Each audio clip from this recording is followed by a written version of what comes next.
stuck on you. I got this feeling down deep in my soul and I just can't lose. Guess I'm on my way.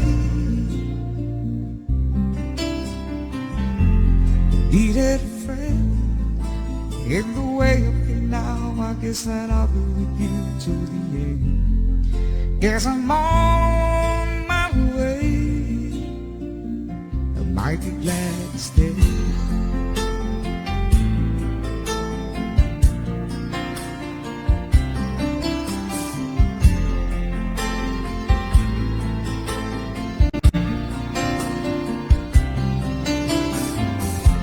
I'm stuck on you. Been a fool too long. I guess it's time for me to come home. Guess I'm on my way. So hard to see that a woman like you could wait around for a man like me. Guess I'm on my way.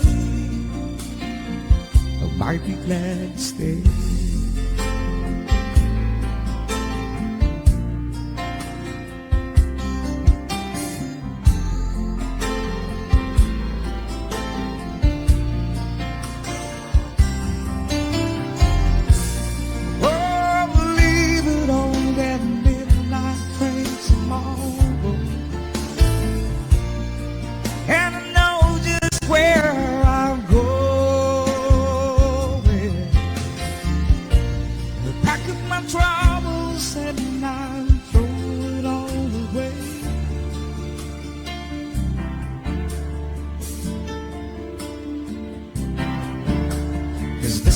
Little darling, I'm coming home to stay.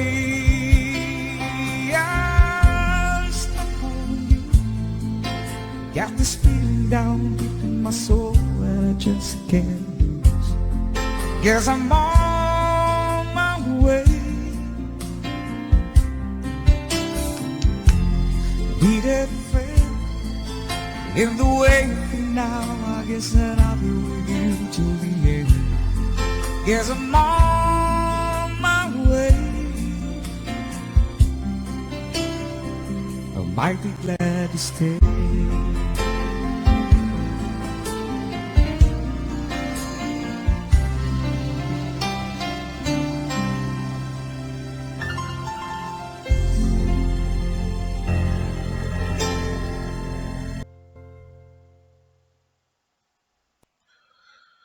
Hello everyone. Hello everyone. Good afternoon, good evening, good morning, irrespective of where you are connecting from. And I say a very big welcome to you. Welcome to our time out with Victor on financial modeling, our boot camp, and really great to have every one of us in this session. Thank you so much for coming early. You know how we do it. We kickstart on the dot. So let's get started. Let's get started. Let's get started. Right. So thank you everyone for the assignment. And thank you so much for your commitment. We really appreciate that. So before we jump straight, how was the assignment? We decided to share the file, the solution file with us as well, so that you're able to compare that to what you've done. So do you have any question, any clarification on it before we get started with what we'll be doing today? So if you have any question, and I believe we've gone through the solution file that was sent to us. If you have any question, need clarification, we can just go ahead so that we treat that before we jump into what we'll be doing today.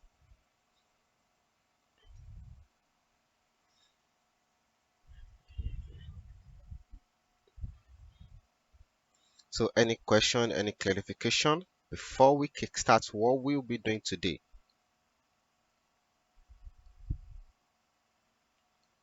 Any question, any question, any question?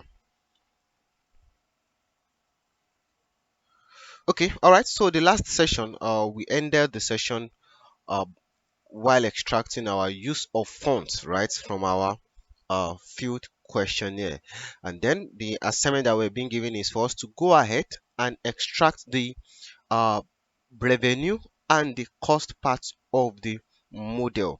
All right, and yes, I saw I got our submissions, and to be candid, there are really a lot of so many things, right, that I noticed. Number one is this: please always remember that based on our financial modeling standard and our financial modeling rule, it is saying your input should only be in only one worksheet.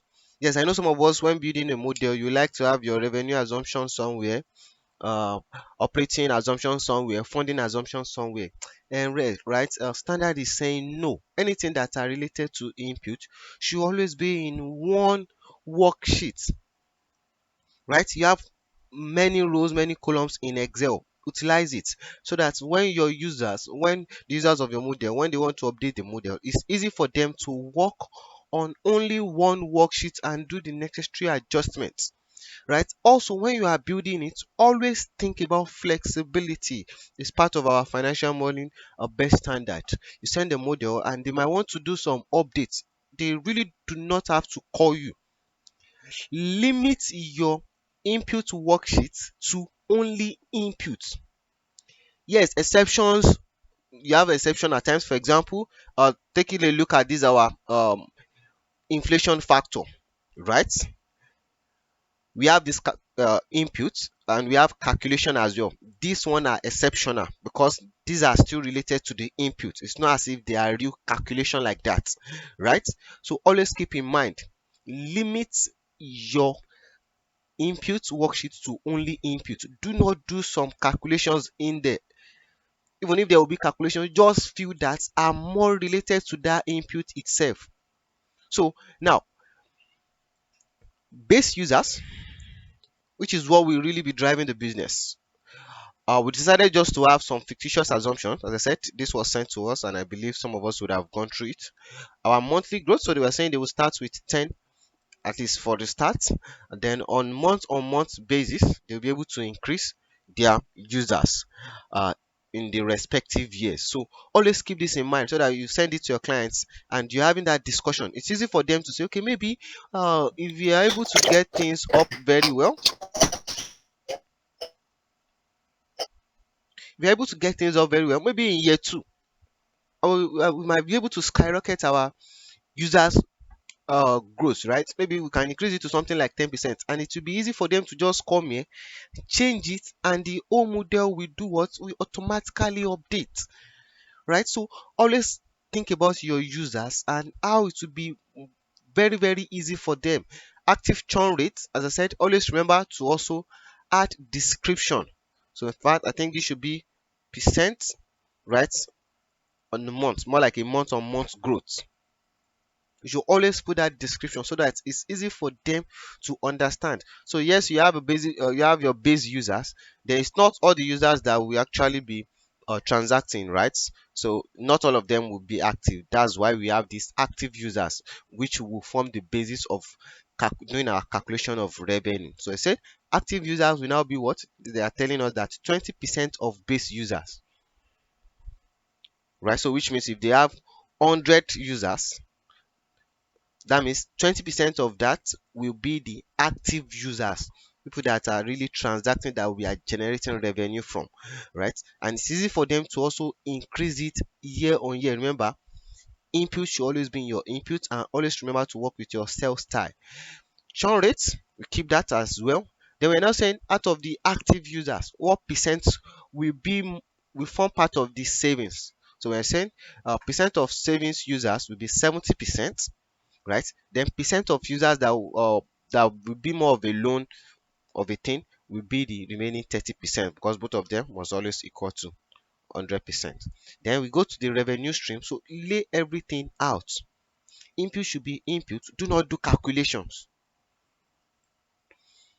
Charges. Oh, customer deposits. Anyone that save on our uh, on our platform will be getting 10% per annum, right? Loan to SMEs will be charging 5% on loans that we give out. And investment facility, any investment facility that we have, will be charging a fee of 1.5, which is more like a management fee of 1.5%. Then we go straight to the transaction. So you must have that flow. So average savings per users, we are saying 10%. Now, right, business grows and all those kind of things. So you also need to factor in that. Okay, what if they now decide that, okay, in year two they want to increase the uh expected average savings per users. It is easy for them to just come here and change this percent, right? The reason why we decided to put this is for them, as they are changing it, they can also see that impact. Maybe they are saying, okay, by year five we should be able to have people saving at least 20,000 on our platform. Then all you need to do is to come here and they just try and play with this percent just to be able to get what they want. So as they are changing it, they are also seeing that impact. So that's how you should think as a modeler. So let me put this back to what we had. So loans as well. So we're saying average time someone can save on the platform once, once. So maybe in year two or year three, they believe someone should be able to do what? Someone should be able to save more than one time. It is easy for them to just put it. So how should I think about the extraction to produce the layout? How should I think about it to turn into tables? Okay, I really don't get that. Maybe you can help us rephrase the question, right? So you have the loans as well. The same thing we are saying. Average loan we can give out to businesses is 100K. They might decide, oh, maybe in year two we try to increase it. In year three we try to increase it. You have all these percent to kind of allow your users the right to just change to have the variables and average loans times that can be given. So maybe, can only give you 100K in a month, can take 100K twice, and it's easy for them to flow. The same thing, investment facility, average investment. So it's not about you just building the model. Number one, you need to understand this industry. You need to understand how is the business operation like, and that's what you need to factor into the model,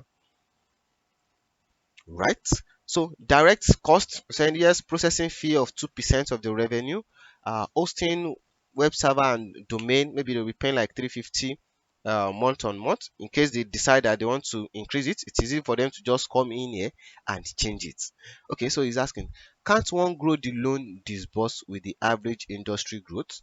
You can use, yeah, definitely you can use anyone, but most times it's always good to discuss that growth with the um business owner, right?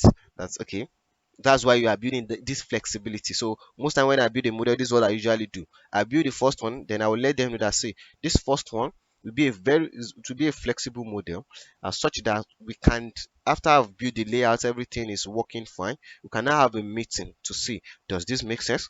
Do you think, based on your business strategy, do you think you can do better than this? Do you think you can do this? So model is not something you build and you drop it. No, there should be, it should be an interaction between you and the owner of the model, right? The owner of the business. So they are saying, we are saying, okay, savings growth, we are saying 5% more like year on year, right? So which means every month 10,500 will be saved, 10,500 will be saved. If they say, oh, no, we believe people should be able to save more than that. Let's say you should be able to say save around 50K, right? So definitely all you just need to, they need to tamper with is just this growth, and everything flows into your model. So either you are using industry growth, any irrespective of the growth, it is always good to have the discussion with the business owner, because the figures must tie with the business strategy itself, right? Okay, Benga, your answer is up. Yes, thank you, Victor. Oh, I hope you can hear me. I can hear you. Yes.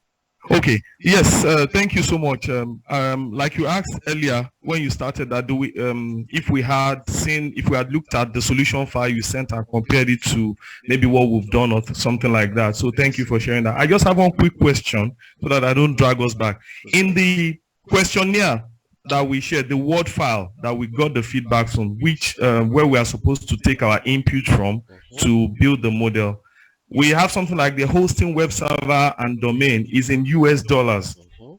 It's like 1,500 US dollars. So I saw, yeah, if you, yeah, okay, if you check, Yes, yeah, I got that. I got that. yeah, yeah. So in our macroeconomic assumptions, we didn't make any assumption for conversion exchange rate. Let me put it that way. Yeah. So I saw that here you've made an assumption for 350,000 naira. I just want us to walk us through that compared to, how we marry the two. Okay, so Then at times you might not need to be uh disturbing yourself, right? Going around incorporating some things that are really not necessary.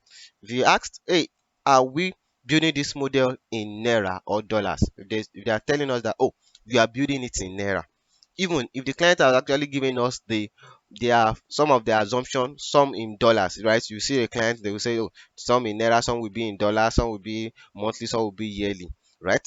Make sure your model kind of stick to one. So help them do the conversion and put it. So by the time they see the model you are running them through, and they believe that, oh, okay, yes, it was one, yes, we said 1,500 dollar, $1,500, right? Let's look at the conversion. $500 multiplied by my current conversion, this is the value that it gave.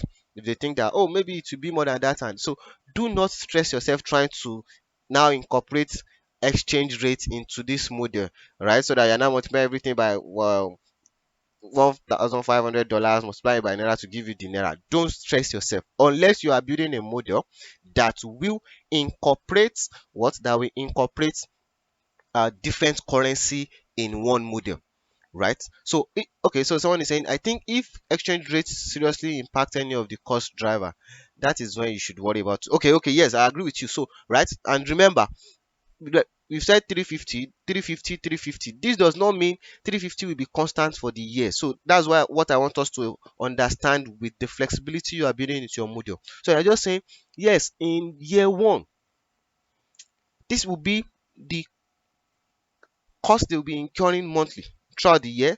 In the second year too, this will be this amount they will be incurring. Remember, we are still going to factor in inflation effect on this. So by the time we are doing this in our calculation, 350 monthly in year 5 will definitely not be the same 350. 350 here will also not be the same thing. We're just giving them that flexibility, right? That, oh, go ahead and put it here and put the actual amount here. Don't worry about the model as read. We take care of that in the calculation part. So don't disturb yourself. I realize that some of us were trying to do that. Don't make your model a little bit clumsy, right? Stick to one currency. Then maybe if you are doing for a business that, okay, maybe they are trying to get loan from outside country, do the conversion, that's a whole thing entirely. Yes, and there are a lot of things around there because you are trying to see currency exchange differences and all those things. So we are not really not going into that for now. For most startup, I'm not sure you really need that. We do that in project finance related and all those things. Okay. All right. So yeah, Daniel. Hello, Victor. Yes. So with regards to the response you just gave to Binger's question, so I wanted to confirm something. So if you have, let's say, operating expenses, and let's say for some operating expenses, it's only incurred like once every year. So for instance, audit fees or Okay. business registration renewals. Mhm. So is it okay to like have a separate section in your model and call them like, so for operating expenses, you separate them into monthly operating expenses and annual operating expenses, or you find the equivalent amount for the yearly expenses, and then you include everything as what monthly under your operating expenses. Okay, thank you for that. I don't know if you got my Yes, question right. I got that, right? I noticed some of us also did that as well. Now, as I said, financial modeling, we have lots of standard that you yourself you need to understand, all right? And that those are the things that will make your model make sense and make the flexibility uh happen as well, and that structuring. Make sure your model maintain one level of unit. For when it comes to data analysis, data uh, cleaning, and all those things, it's part of what we say, right? Make sure your model, your data, kind of maintain one level. So, uh, operating expenses for a normal business, operating expenses are being incurred monthly. If you don't want to do it monthly, put everything annually. Make sure all the inputs are done annually. Please don't put input here and now come here and be multiplying it by 12. That is not the that is not the structure we've created our model. if you are working with that, where you put all your input here and you come here and you are multiplying everything by 12, that means you are now doing your calculation inside input. That is not a good approach. You can do that, I'm not saying you cannot do that, but make sure you maintain one structure. If you are saying all my operating expenses here are monthly, make sure everything is monthly. Even if they've given you yearly, make sure you divide it by 12 and put the value. Do not put calculation in your input. Everything should be done. Think about your users wanting to change it. Maybe they want to expand in year 2 and they say, okay, you know what, our rent will increase. They can just come here, type it, right? So don't do where rent is, you put rent annually, then you are now putting office supply monthly. No, no, no, no, that is rule of data is already going against it. They must all follow that same level of categorization. So don't do multiply and now putting it into 12. No. Secondly, the truth is there's no expenses a company incur based on our accounting convention, right, and our accounting concept. All expenses must be matched, right? Which means almost some of the expenses we accountants we just put as one-off expenses, they really can be expensed over a 12-month period, because you need to make that provision. For example, a rent, yes, we all know that we pay rent once in a year, right? But based on matching concept, rent, even if you pay it once, right, periodicity concept, if you pay it at the beginning of the period for the whole 12 months, right, the concept is saying you are, yes, you can go to your cash and recognize it, and that's why you have that prepayment. You have the other one in your balance sheet, right? Amortize it exactly. So that rent should not be charged and eat your profit or loss account suddenly like that. Is not giving the true picture. So even if you are paying audit fee at the end of the year of 2 million, that audit fee, yes, your cash will show that this and that and that. It should be expense over the period to match. If not, it will eat and funny decision will be coming up. In fact, salaries, that's one good thing that I think we did one business analysis and business insights, right? And we realized that at the end of the month, at the end of so the company usually do their reports weekly, weekly, weekly. Then they will see at the last week, they will just see one big loss. How? Why is this happening? So it was later they know, okay, you know what? Yes, we know we are paying salary at the end of the month, but you know what? You started owing that salary from on the first. So which means it's supposed to be recognized and spread over that same time. Because if a staff work only for 15 days and resign, you will pay the staff for 15 days. So which means that expenses, as you are doing your report weekly, you say, oh, this is the salary we are giving this person per month. Then divide it by that weeks, by the week, recognize it. Recognize it, then you keep going to your what, your accrual. And so that's how it's supposed to be treated. So please always keep that in mind. Do not, if you want to put all your input in annual, make sure it's annual. If you want to see, oh, everything will be month, make sure it is monthly, right? So don't do the calculation. I noticed some of us did that. You put the monthly, then you come here and you are multiplying it. No, don't do that. Input should be input. Output, calculation should be calculation. Right? Are we good? Any question? Any question before we continue? Okay, yes, Daniel.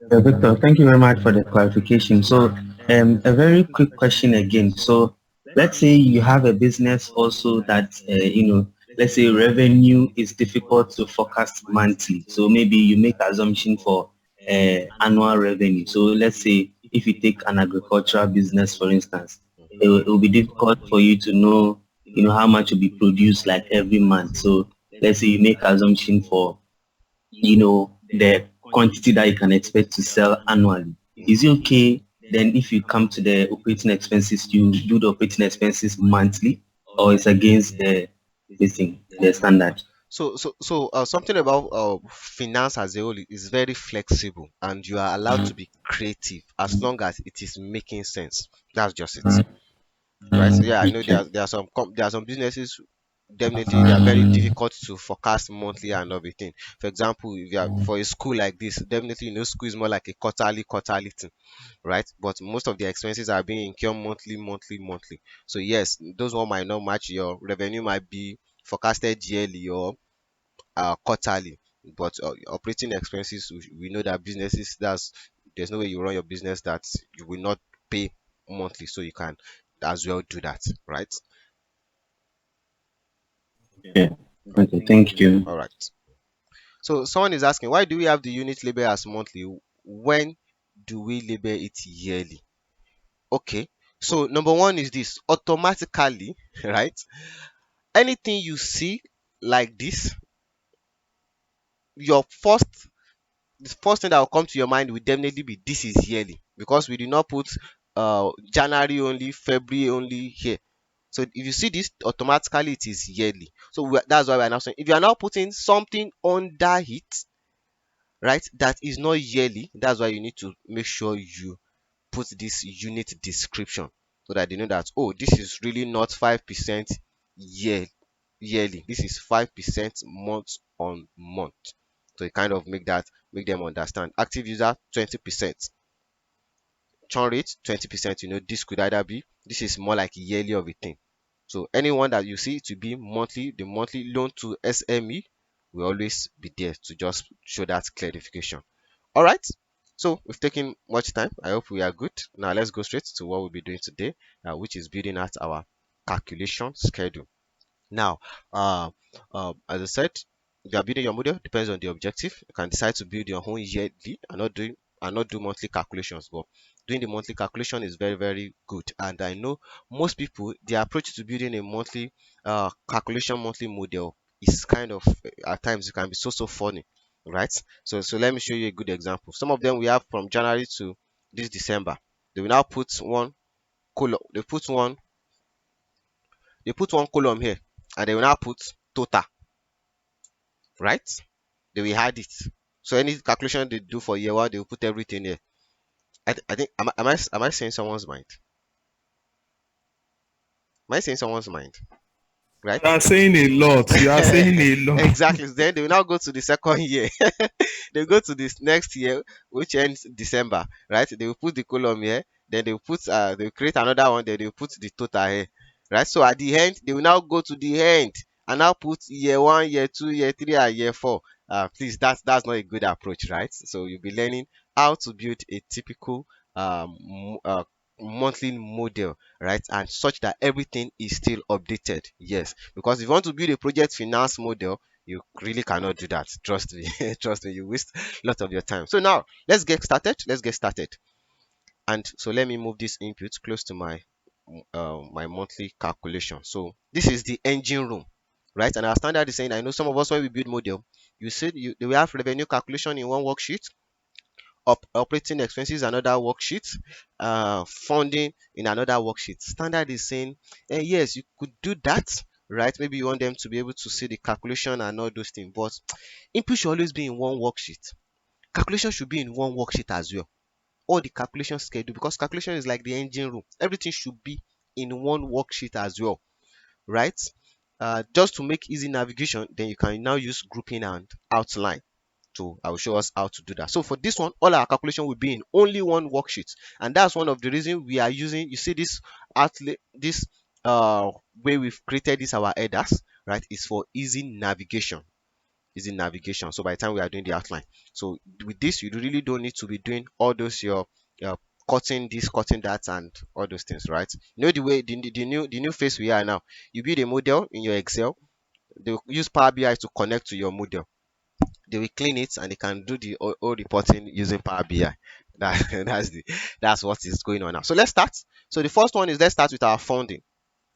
Let's start with our financing. And the first one, which one should we start with?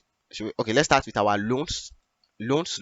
So let me call this our funding calculations. So okay, so to make things so that we'll be able to work faster, so I'll come here. This is where my model ends, right? BR. So I will highlight on this my column BS. right? So please, but my own objective is you understand it, ask as much question as you can, right? Modeling is best learned when you do it yourself. Understand it, and you can also be creative. So I will highlight from this BS. I want to go to the last column, which is this XFD, right? So so that I can just close my Excel from this part. So I will highlight on this column BS, right? Hold my Control Shift and my right arrow so that I will highlight all the columns to the end, and I'll press my Control 0. So you see, I'm quite sure you would have seen so many Excel file where the whole file just end here, and you see you won't be able to click anything here, right? So that's how to do that. Should I do it again? I believe most of us know this now. Yes, I believe we all know this before. Okay, all right. So I've closed the Excel, so which means irrespective of how I move, my movements will always end here, right? Okay. So funding calculations. Then put this in our heading 1, and the first one we need to do is our loans. Loans. Put that in our second heading 2 as well, so that everything is well laid out. So most time when I'm building my model, I always make sure my model is well structured and easy for someone to understand what I've done. Now let me give you an example. Let's assume I'll come here. I want to do a calculation. I'm typing equal to the value that I have here, input 40 plus input K41. Let me multiply by something, and I press enter. Now, because this is part of what our standard is saying. Now look at this. You know that this is number one, this is very difficult to audit. Do you agree? Do you agree? Do you agree? Do you agree? I know some of us, you would have seen a model, whereas you want to actually understand what they've done. But the number one problem you face is you need to look at input 40. You need to go to input, go and look for what is input 40. Oh, this is what is there. You come back again, plus input 41. You go back to worksheet, you see that again. Then you see multiply by input K47. You need to go back, and that's a whole lot of stress, right? And even you that you are building the model, you might do a mistake and might not know, right? So standard is really saying that is really not good. Make your model flexible. So what I usually do is this. I like bringing my assumptions. So I'll call this assumption linked. So I will link everything here so that it's easy. So let's go and pick our loan information. Number one, we need our loan inflows. Enter. Now remember, we are building our model month on month, right? So which means we are assuming this loan is coming in January 1st, right? So which means we need to link that. And remember, we want to automate our model. Your calculation should never contain anything input at all, at all. That's the rule. All your input must be in your what? In your input worksheet. Now, do you know of any formula that can help us look for this period, January 1st? Look for it in this our input and give us this inflow that we have here. Anyone? Anyone? Anyone? Index? Index? Okay. Sure, only index. Okay, someone suggested index and match. So please, let's contribute. As I said, assume we will do a lot of mistake, everything.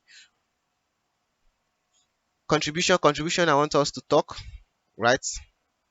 I know so many people that have not even said anything since we started this, right? Okay, so index, we can use VLOOKUP, we can use indirect. Okay, I think XLOOKUP is for we Office 365 guys.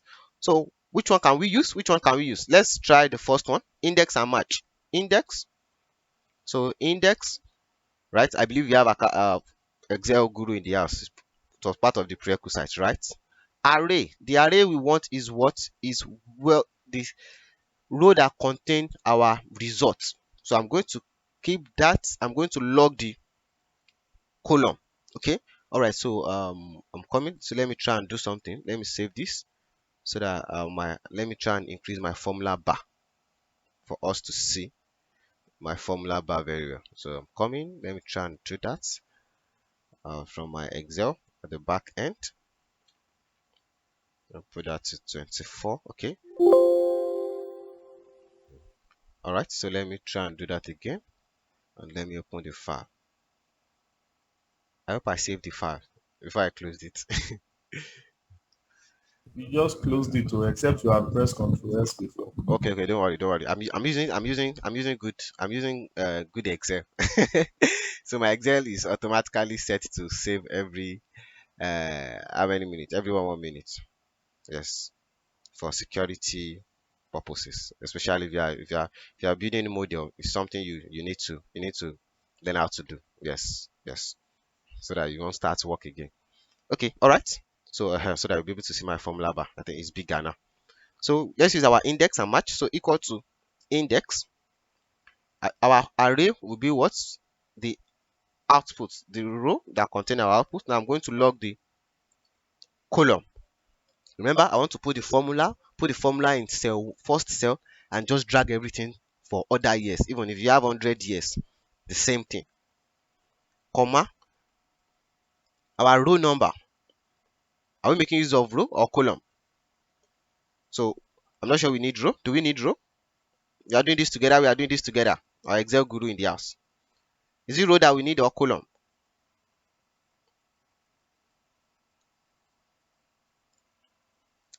Our Excel guru in the house. Our Excel guru in the house. Do we need column or do we need row? Are you sure we need row? Think about it. Look through, look through, look through, look through, look through.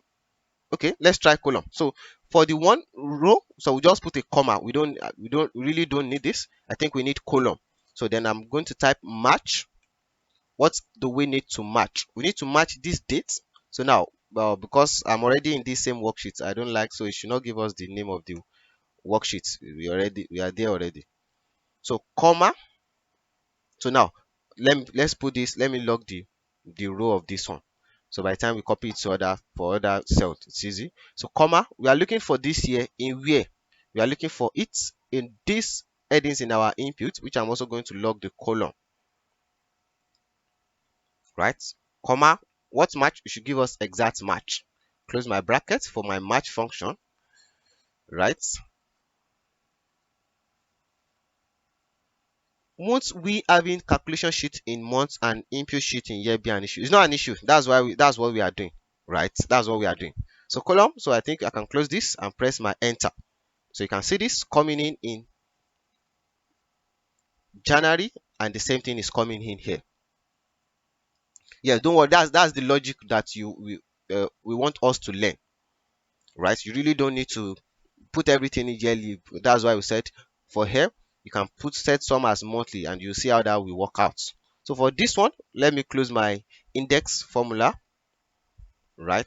So okay, so we've closed the index formula. Now if I drag this, as I said, put for only first cell and just drag everything to the right. Now look at what happened now. Here is telling me not available, not available, not available, not available. Then in this period, which is 1st of January, which is the same thing with what we have here. So let's assume they are bringing in another loan, and I put 500,000 here. Right? 5 million. Look at what happened. It automatically flow inside what my calculations. Right? So what I want now is this. We were advised that we should not add code out model. Is this not an example of hard coding? Just want to understand. Abdul, yes, Gafar, I believe you can see my screen, right? Or maybe I should. What's your own understanding of hard coding? Yes, yes. What's your own understanding of hard coding? I'm not sure we've done it. Okay, yes. Okay, yeah, thank you. My own understanding on of our coding is maybe when we are using some formulas that may not be understood by some other parties. That maybe it's the person the party that we are giving the templates to may not really understand how those formulas are being generated. So that's what I understood by our coding. Okay, so anyone want to help me address that? So yes, yes. So let me hear from other guys. So, yeah, so that it does not be like it's not as if Hard coding, that's not hard coding actually. Hard coding is when you are putting in the figure like manually instead of linking it to the input sheet. So you can add code on the input sheet like Victor mentioned, but when you're now putting numbers there, which is not making your model flexible enough to another user. I think that's what it means. Yeah. Okay, thank you for that, Olua Dara. Yes, Adu, you want to help us address that? Uh, okay, all right, yes, you can go ahead, Gbenga. Okay, thank you, Victor. I think hard coding is using manual figure, like you type numbers by with your hand. You type 1 2 3 1 2 3. When you use a formula to link numbers from one place to another and it's showing a formula, that is not hard coding. Hard coding is when you have to use your hand to type the numbers by yourself. That's my understanding. All right, thank you for that. So, anything at coding should be what should be in your input. So you see this 3,000 that was typed here. This is what we call hard coding. Now, well, what they are saying is never to hard code in a formula. Let's assume I'm typing 300, so I type equal to in front of this 300, and I'm saying plus some. Let me say I'm now adding something else to it, right? Look at what I've done here. This is what they call hard coding. Now see, now this is what they call hard coding in your formulas. So when you're using a normal formula, that does not mean you are hard coding. Now, yes, exactly. So that's the next thing I'm coming to. That you should never use a formula that your user will not understand. To okay, yes, okay, yes, F. I'll do. Yes, I'm trying to pronounce the name correctly. So please kindly unmute your mic. Your hand is up. Okay. Okay. Yes. Kindly go ahead. Oh, okay. I'm not sure we can hear you. Okay, maybe you can type in the chat box. Yes, I'm not sure we can hear you. Now, remember, we have rules and we have rules. Index and match is a basic Excel formula. In fact, so that you know that I know the rule very well, right? Um, there's something we call rule of thumb, which is saying whenever any formula you are putting in your model should not be longer than your thumb. That's, in fact, we have that as part of our rules. But remember, to every rule there are exceptions. The same standard now saying some of us that we use lot of if and if. Instead of you using that, index and match is one of the best formula you can use in Excel. Right? Yes, we know that we want our users, our model user to be able to understand everything, but the truth is, it's not everything that they can understand, because if they can understand everything, they will be able to build the model. So that's why that structuring, making sure you break everything down is what is well addressed. Breaking things down is very important, even if they don't understand the formula. Now let's wrap up this one so that I can show you example. So now let's cater for this hash na. We don't want this, so I'll come here and let's put if error in front of it. If it is 0, you should just make it blank and I'll press enter, drag it for all the years, and we have this. Now, typically, looking at this, even if you don't know how to use if error, you don't know how to use index and match, it is very easy for you to see here that, oh, loan inflow assumption link. This is loan inflow and you are seeing 30 million here. You go to the input, you are saying this loan is coming and the amount is 30 million. It is very easy for you to know that, oh, that is what that formula would have done. Here, another 5 million, you go to your model calculations and here you can see this 5 million coming in as well. It is very simple for you to understand. So yes, standard is saying you should not have formulas longer than your top and all those things, right? But you must put there. Okay, so Oluwatosin, is there a need to provide reference to formulas the client may not understand looking at advanced Excel? Well, it depends on you, right? It depends on you. The truth is, it's not everything they will understand. How you've done it, formulas and everything. You are not teaching them Excel. They gave you a job to do, all right? And the whole thing is understand this is job, this is the flow, this is this is that. So yeah, if you want to now go a step further, teaching them the Excel, everything, open up your own secret of your modeling, then it is your own call. It is your own call, right? But build it such way that it is well understood. Even if they don't understand the formula, index and match is not a complex formula. Yes, if error is not a complex formula, even if they don't understand, they should be able to understand how the figures, how they connect. That is it.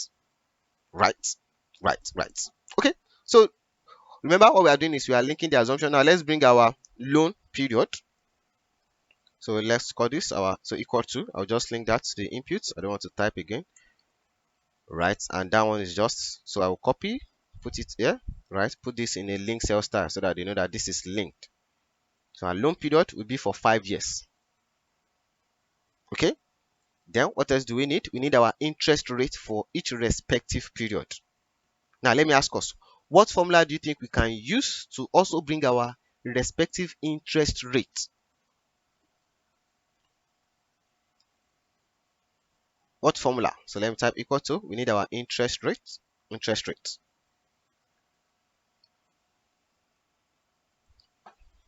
Index, we can use the same index and match. Are you sure? Are you sure about that? Let me hear from someone else. What other method? What other method do you think we can use? What other formula? What other formulas? What other formulas can we use? Offset. Okay. Now that's some complex Excel formula we are entering. What other function? Let's think through it. What we want is this. We want to bring all this 11.5% for each respective period. We want to turn this yearly to monthly so that all the months kind of have the same percent. Let's think about that. Let's think about it.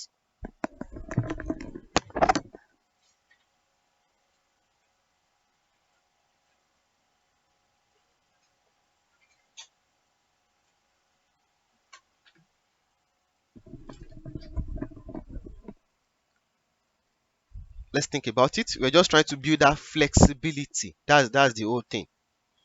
As someone say we don't, No, we want to bring the interest rate. We want to see, this is assumption linked, right? Even if you are using complex formula, right, which some people believe it, but index and match, I'm not sure it is. Index is actually not a complex formula. Trust me on that, right? And if we are writing the exam and you use this, it is, you are not using any complex formula. So for the interest rate, so we know it is lookup. So what we want is, we want to go and look up for this year, look it up here, and give us the respective percent for the year. Yes, so that's very simple. So equal to lookup. What are we looking for? We want to look for this year, this time, which I'm going to log the row, right, comma. What are we looking for? We want to go and look for this year in this our year, inside this our input. Right, now we are getting into some advanced things. It's really not advanced, it's basic. Many of us really neglected the basic Excel, and well, so many people were focusing on the difficult part of it. So comma, then what do we want to return as a result? We should return this row for us, and I'm going to keep the what? Keep the column constant, close the bracket, and press enter. Put this in percent, and you see. So all I need to do is just highlight everything to the right and press my Ctrl R, and you see the 11.5 will be constant for all the period. Do you understand? Do you understand? Or I should do that again. So please let's be open this time, right? The whole thing is for you to understand and understand. So even if you come to the input and they say maybe in year 4 the interest rate, or year 5 the interest rate will be 15%, they put the 15% here, it goes straight to your monthly calculations, and you can see in year 5 the whole percent is actually 15. So this is annual rate, and which means we need to convert it to what? We need to convert it to monthly. Exactly.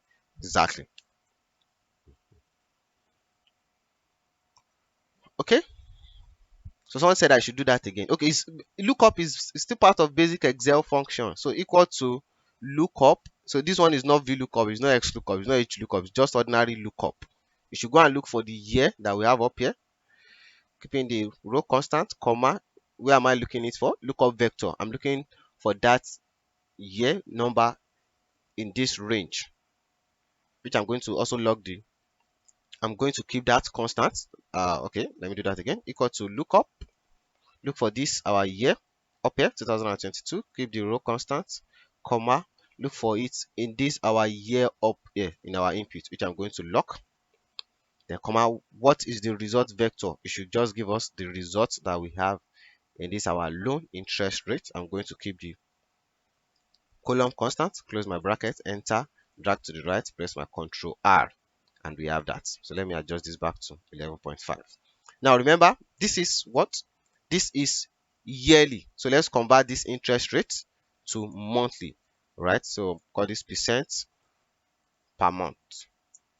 So we could either do it here, right? Or we could also do the calculation here, but I think let's just do it inside here. So to convert this to monthly, what formula do we need to use?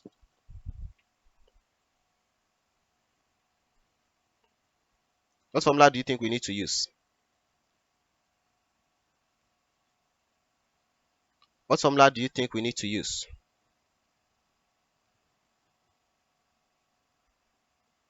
What formula do you think we need to use? Or do you think we should just divide it by 12? Would that be correct?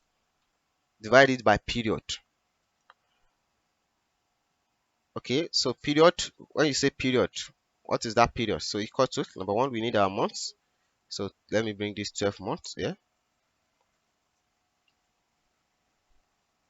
Right? So what do you think we need to convert? What formula can we use to convert this to months?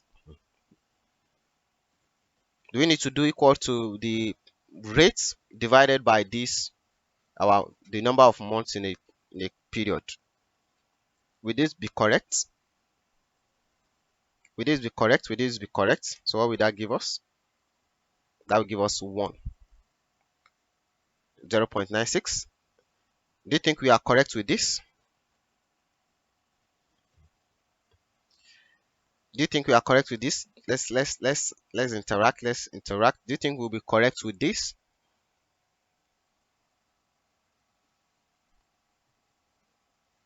Okay, are you sure? Are you sure? Are you sure? Are you sure? Okay, now Annie said no. Okay, Oluwadara also said no. Why? Why? Why? Can anyone tell us? Yes, share with us. Oluwadara, you want to share with us? Oluwadara said no. Yes, I think there's a formula for holding period method if you want to de-analyze interest rates. But I'm not sure now. Okay. We think this is not correct, but you are not sure. Okay, all right. Thank you for that. Yeah, but I think it's 1 plus R over M raised power N or something. All these annualized annuity formula like I used to convert interest rates to Okay, monthly. okay, all right. I'm not sure. Thank you for that. Thank you. Annie, you also said no. What do you think? Do you think this is correct, or what approach do you think we should use? Annie, you want to share with us? You can unmute your mic, or better still type in the chat box. Annie, we are waiting for you. Okay, so I think it's supposed to be equal to, open my bracket, 1 plus this rate, right? Then raised to, open my brackets, 1 divided by this 12. So which I'm going to lock and press enter. So that will give us, so I think I need to minus 1, and that will give us that. So the other one that we use, this divided by 12, actually gave us what? Actually gave us 0.96. But using that, more like all this our annuity of a thing, it is 1. So let me do that again. Equal to 1 plus this rate, close my bracket, then raised to what? Open another bracket, 1 divided by this period, which I'm going to keep constant, then minus 1, and that will give us the actual monthly interest rate, not that other one divided by 12. Yes, you can still use that, but I feel this is better, this is better, this is better, this is more like the true interest rate. Do you understand? Does it make sense? Does it make sense? You can also decide to use the just normal one divided by 12, right? We are discounting time value of money. I'm not sure. Is that the formula to discount time value of money? No. I'm not sure. I'm not sure. So this is the formula you can use to convert to monthly. So you can also use the one just normal divided by 12 as well. If you prefer that. Yeah. But most times I usually prefer this one. Yes, it's more like our finance formula. Okay, all right. So with this now, we need to create something called mask and flag. Should we go there first? Okay, all right. Let's start with our schedule, our loan schedule, our loan schedule. I will be using. We need our beginning balance, addition. What are we adding? That will be our new loan. Then what are we deducting? That will be our principal. So let's just call it repayments. Letting our replacements, our repayments. Yes. So can I put my cursor on the formula again? Okay. So I think we used the same formula during this. Okay, no, we didn't use that. Okay, all right. So 1 plus the rates, then raised to 1 divided by the period minus 1. So these are our annuity, all these are our bond guys of the formula thing. So then we have our ending balance, right? So let me put this in our currency format or currency. So let me format this to have our total. So beginning balance for any period will always be the closing balance of previous period, even though there's nothing. So remember the whole concept is to put the formula for year 1 and just drag everything for other years. Even if you have 1000 years, the same concept applies. We call it left to right consistency in our financial modeling standard. So equal to last year ending balance, I'll just link it to that empty. So the ending balance put equal to beginning balance plus my new loan, then minus my repayment. That will give me my ending balance, right? So let me go back to this, my input, the value that I put here. So let me delete this 5 million. So it's just putting that one there. Okay. So new loan equal to, I'll just link that to the loan inflow here, right? And press enter. And that is what this is where the standard is coming in, right? It is easy for you to know that this new loan is coming from here. So don't put the formula inside the schedule. No. It's always good to have that assumption linked. So if they want to understand the formula, right, maybe they will need to take themselves further and go and learn something about Excel. But that's not your own work to do for them, for your clients. The whole thing is they should understand how everything is linked together. So the mistake and what standard is saying is, instead, some people would have put this formula, this whole formula inside this schedule. Then that one, you are putting too much formula because it might be difficult for them to understand. But this one, they are saying 30 equal to this, and they are saying assumption linked. They automatically know that, oh, this should be coming from this guy. So make the structure, make it simple. So with this, I can just highlight everything, drag to the right, press Ctrl R. So someone is saying, is it okay to specify repayment or cost as negative? That's a very good question. Don't worry, we are coming to that. Remind me again, remind me before we finish up this. So here, let me create our interest. So interest rates and interest expense. There are a lot of cells in Excel, so make use of it. Equal to, link this to my what? To my rate. Put this as a linked cell style. Always remember that. Put it in percent and drag it to the right. So make it simple. So someone wants to do, what have you done here? What have you done here? So to now do the calculation, what formula can we use to get our interest expense for each respective period? Can anyone tell us the formula that we can use?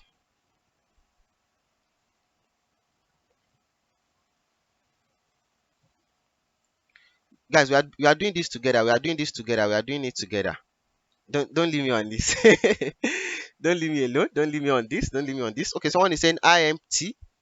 What is IMT? Let me see. IMT. I'm not sure. maybe you wanted to type, okay, IPMT. Okay, do we really need to go that far? Okay, Daniel is saying interest rate multiplied by average of closing and beginning. Okay, all right. So yes, we can use the IMPMT, but you really don't need that, right? Because that's more like the same thing that has been embedded in the formula. So for this one, let's use equal to average of beginning balance, comma, plus the new issue. Beginning balance plus the new inflow, right? Close the bracket and multiply by the rate. Enter. Then I can drag this to the right and press my Control R.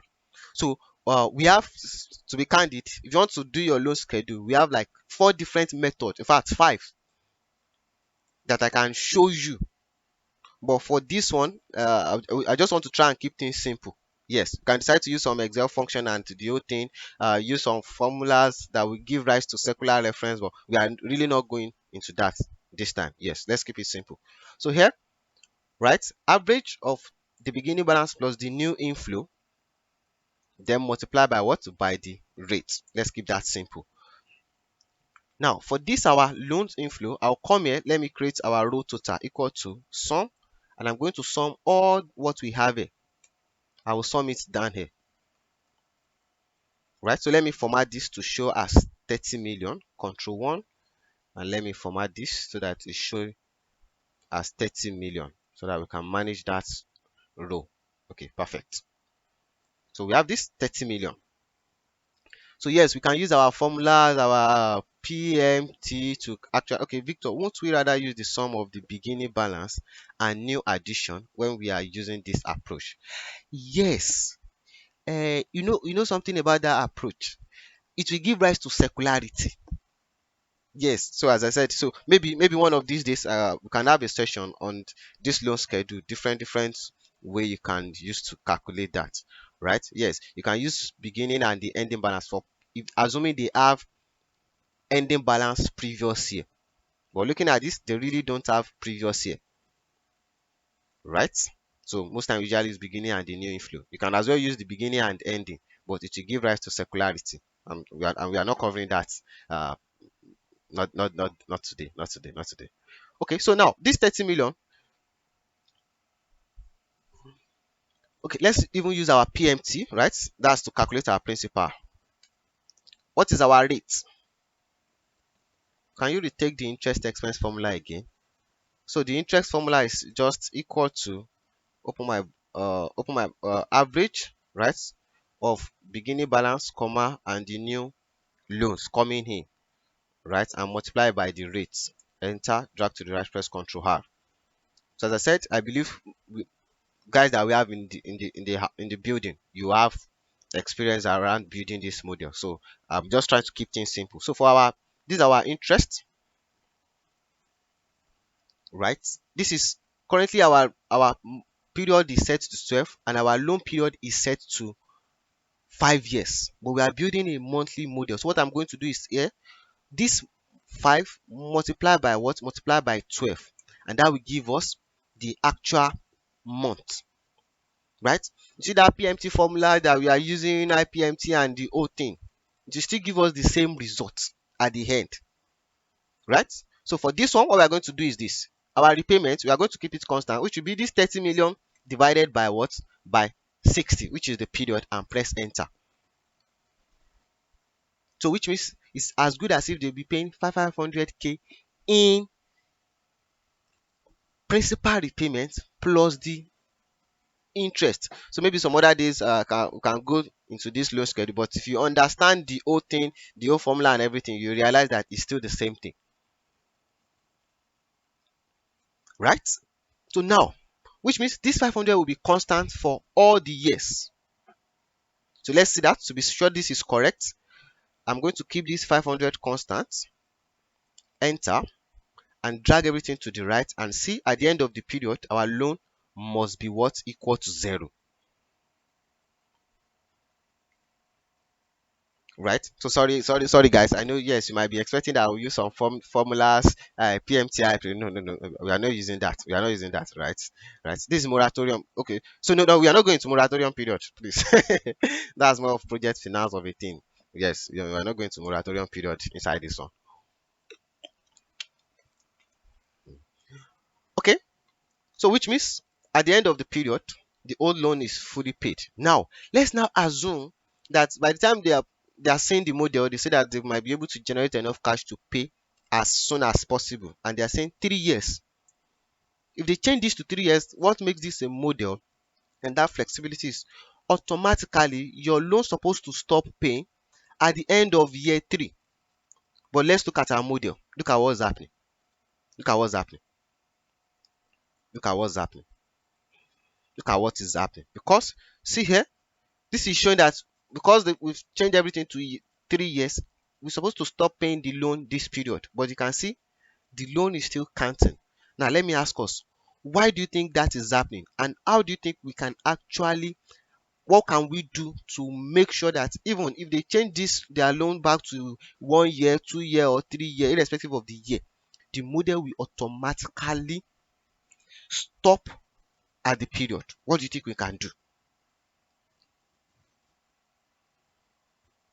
What do you think we can do? What do you think we can do? Remember, we are building that flexibility. So even if they change this to 4 years, normally the loan supposed to be fully paid at the end of year 4, right? So that will now bring us to what we call flag and mask. Exactly. And flag and mask will be what will help us to create that. So I will come here. So let's put it under this our loan period. Yes, I think this will be fine, right? And let me call this our mask. So it's still the same thing. So mask or flag, anyone, they're actually the same thing, and they are more like a conditional statement that will help us what restrict the repayment to what, to the period itself. Now, for example, here we are saying this loan will be for 48 period. Please, Victor, can you share the example? Definitely, I'm sharing that. Definitely. The whole thing is look, understand everything. Yes. So here, what we want to achieve now is this. We want to see. Here I have 48. Here I have 1, I have 2, I have 3, I have 4. So which means what I'm going to do now, I'm going to ask this period, are you equal or lesser than this period? So we want to use some logical function in Excel. And that's what will help us restrict this. Yes, I know it's a little bit getting interesting, right? So I'm going to use AND function. AND is what will help us connect. Number one, I want to be saying this period that I have here, this period counts. Are you equal to this period? So let's do that first. So I'm saying equal to this period count that I have up here. Are you equal to this our total number of years that we are repaying the loan, which I'm going to keep that constant? What do you think this will give us in Excel? What do you think we are going to get? Do you think this will be true? Do you think it will be false? So so if I press enter, definitely it will be false. If I drag that to the right, everything will be false. But let's look at the period count of 48, where it is 48. So this is 48, and you can see that true. So this means this is a flag. Every other thing being false, then you have that one that is true. That's the first one. Then the second thing we now need to get is, okay, if you are equal or you are lesser than that, right? So I'll come in front here and I'll put my lesser sign and press enter. Am I correct with that? Am I correct? Is that lesser that I've put? I've done a mistake here. Anyone? What do you think the mistake is? What do you think the mistake is? That's greater Okay, than perfect. not. Okay, perfect. Thank you. I just want to be sure we are together. So lesser than. So which means this will be true till the what? Till the period, which is 40 what? Which is 48. Then the other period will now be what? Will be false. Right? Right? As you can see that.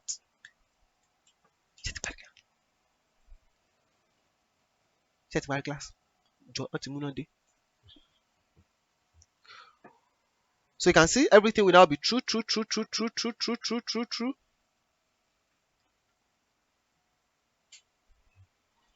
right? And period after that will be what will give us false, false, false, false, false, false. So it is this that we will now use. So in Excel, one, true is assumed to be 1 and false is assumed to be 0, which means anything multiplied by true is as good as if being multiplied by 1, right? Anything multiplied by true is as good as if being multiplied by 1. Anything multiplied by false is as good as if being multiplied by 0. So that is what we will now use. This our repayments will now be what? Repayments multiplied by what? Multiplied by this mask that we've created. Enter. I drag that to the right, press my Ctrl R, and you see at the end of the period where the loan period is complete, right? You see we have 0, 0, 0, 0. If you decide to go back and change the input, oh, it is coming 3 years, only 3 years, you go to your input, you look at your schedule, and you realize that what? The repayment will also end there, right? And you also see your interest expense, you also stop calculating. So that's how to build that. Do you understand? Do you understand? Do you understand? Does it make sense? I know some of us are used to the yearly home. So it's still the same thing, still the same concept, still the same approach. Do you understand? Does it make sense? Does it make sense? Right. So even if you are using the normal formula and the old thing, so let's calculate our total interest, our um total financing. There's a name for it, right? Okay, yes. So we want to sum our, so putting together our repayment and our interest expense. There's a name they call it, right? Let's assume I want to calculate my interest coverage ratio. What is the name? Debt service. Thank you for that. Okay. Just to be sure we have. Okay. All right. So debt service. So let's calculate our debt service, and debt service will now be what? Our repayment plus our interest expense. Drag to the right. Control R. Right. So let's sum that together so that we know what's the total debt service amount that we'll be paying on this loan. So let me change this back to 5. So let me change this back to 5 years. Right. Press enter, and you can see that. So that you know it up our space, let me put it in our million formula as well. So which means they're getting 30 million and they'll be paying 34.2 million back within the 5 years period. Right? And you can see the flow. You should just make sure you keep up the flow, right? Yes, I know I'll be thinking this uh the formula we use to bring our assumption, that's it. Make sure you keep the heading so that you know that this is assumption linked, and this formula has been used to get those variable. Interest expense, the same thing. So everything should be, so let me put this back to under our interest, under our assumptions.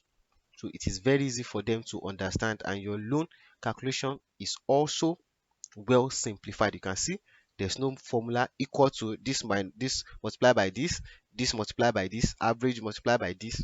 Just keep it simple, right? That is what our modeling standard is saying. And if you look at all this formula, I think this formula are still short, short, and short. Now, someone asked the question, this repayments, since we are deducting it, what some of us would have done is this: put it as negative, enter, right, and put it like this.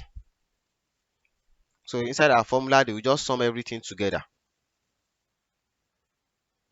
Now, if you done it this way, we are not saying you are not correct. So let me put it back to what we had previously. We are not saying you are not correct, but our financial modeling standard is saying your model should not have any negative value, except for your net losses in your profit or loss account, which are more like calculations, your retained losses in our balance sheet, cash that is going out in our cash flow statement, and a reduction in our change schedule. In fact, I think it's putting any value you are deducting, putting it in negative is more of accounting thing. And I think it's still we that we are using IFRS that is still doing our reporting as such.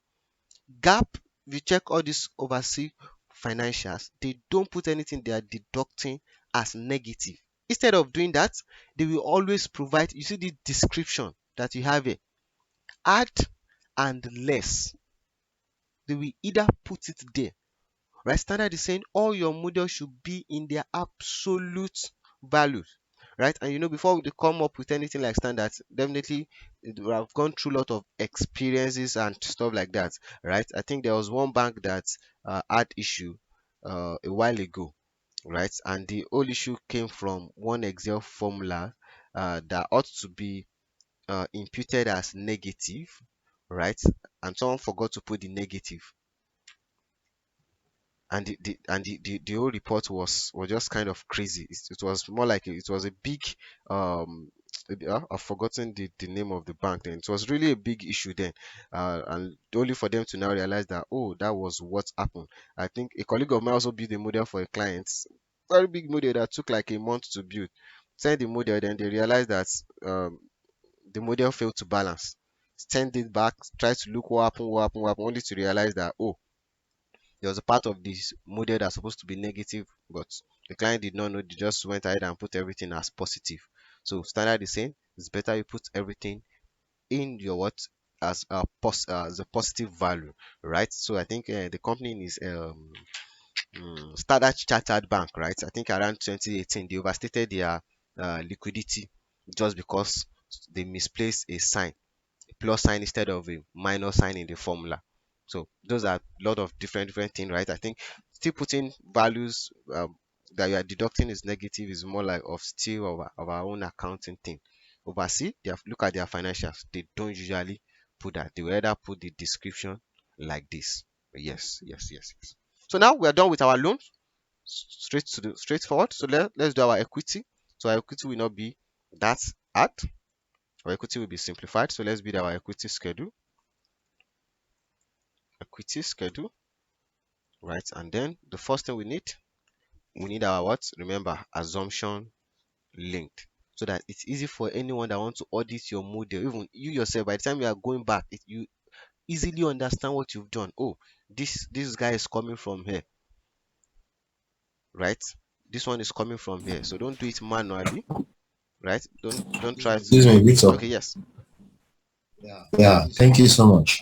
I want to understand the rationale behind the average of the interest expense. So why are we averaging the interest expense instead of just multiplying By the by beginning balance, the or beginning balance and the new loan? okay, all right. Because if I test the average and the normal interest rate we are meant to pay, the normal interest rate is higher than this average. So I don't know if there's any rationale behind that. Okay, good. So because of that question you asked, that's why some people usually prefer to use the that formula, right, of the PMT, IPMT, and of a thing, right? And even some usually use beginning balance and ending balance for previous year. But this one, we really, there was no ending balance. Now, if you're saying if you use the beginning, number one, remember your the objective of the model is left right consistency. The formula you put for year one should be consistent for all the years. So now we are saying we should use beginning balance. That means this period we will not have any interest expense to pay because there is no beginning balance here, which means our interest expense for this period will be zero. One. Secondly, Yes, I yes. was saying beginning balance plus new loan. I didn't say just beginning Okay, balance. all right. So because of the average, right, we are assuming what if they bring in another loans? Timing could be different, right? So the whole concept around average is just making that adjustment for timing. That's just the whole thing. That's just the whole thing, because we are really not certain. Maybe it's coming on these days, maybe it's even coming the last day of the year or the last day of the month, or this or that. So it's just to cater for that time differences. There's really nothing much special about it. Okay, Yes, thanks. there's really nothing special about it. You could decide that, oh, you know what, I want to use addition and this, but most time we usually use average in the calculation just to cater for that timing differences. All right, so for our assumptions, let's look at our equity. Our equity, we need our equity inflow. So I think let's work smart, let's work smart. I can copy this formula that we put that we use for our loan inflows here, right? Come here, just paste it, right? Then let me link this back to my equity inflow.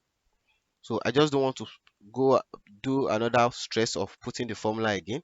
Then I can now update the formulas. And the only thing I'm updating here is what is this array.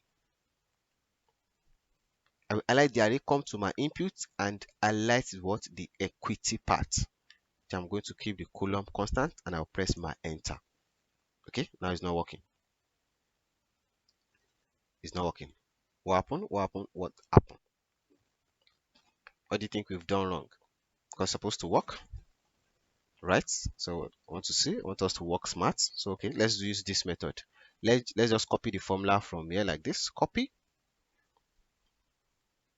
come down here, and let's just paste the formula here. So I can come here, the next row, that's row 41. Here is row 40. So I'll just put this as 41. Then we can have this, right? Highlight to the right, press my Ctrl R. And we have this. Work smart. Building a monthly model, supposed not to take your time at all. All right. So the next one, we need our what? Profit sharing percent as well. So I can also go ahead. Okay, let me link this. All right, equal to our dividend, profit sharing dividend payout. Put the units, and I can also go ahead. Let me copy this formula in our interest. Can copy it, copy, right? Come down here, paste it. Then let me adjust.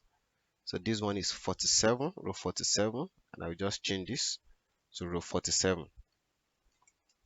Then I have the percent. Drag this to the right, Ctrl R for all the period. Just simple as that. Then we can now go ahead with our equity schedule. Our equity schedule. Then for our equity schedule, we need our beginning balance. We need balance. Then we need new inflow. So let's say add new inflow. Then we have our ending balance. Sometimes you can call this new inflow more like change, but still the same thing. So then put this our currency here, right? So let me put this in our total format. Put my formula, beginning balance will always be closing balance for previous year, enter, ending balance, beginning balance plus new inflow. For our new inflow, this is what is coming in, enter, just drag that to the right, and then we have equity schedule. That one is very simple and straightforward, right? Then we need our retained earnings that will be coming under here. So we just need to retain earnings. We are just creating the layout for this one. It is until we calculate our income statement that we'll be able to have this. So we need our beginning balance.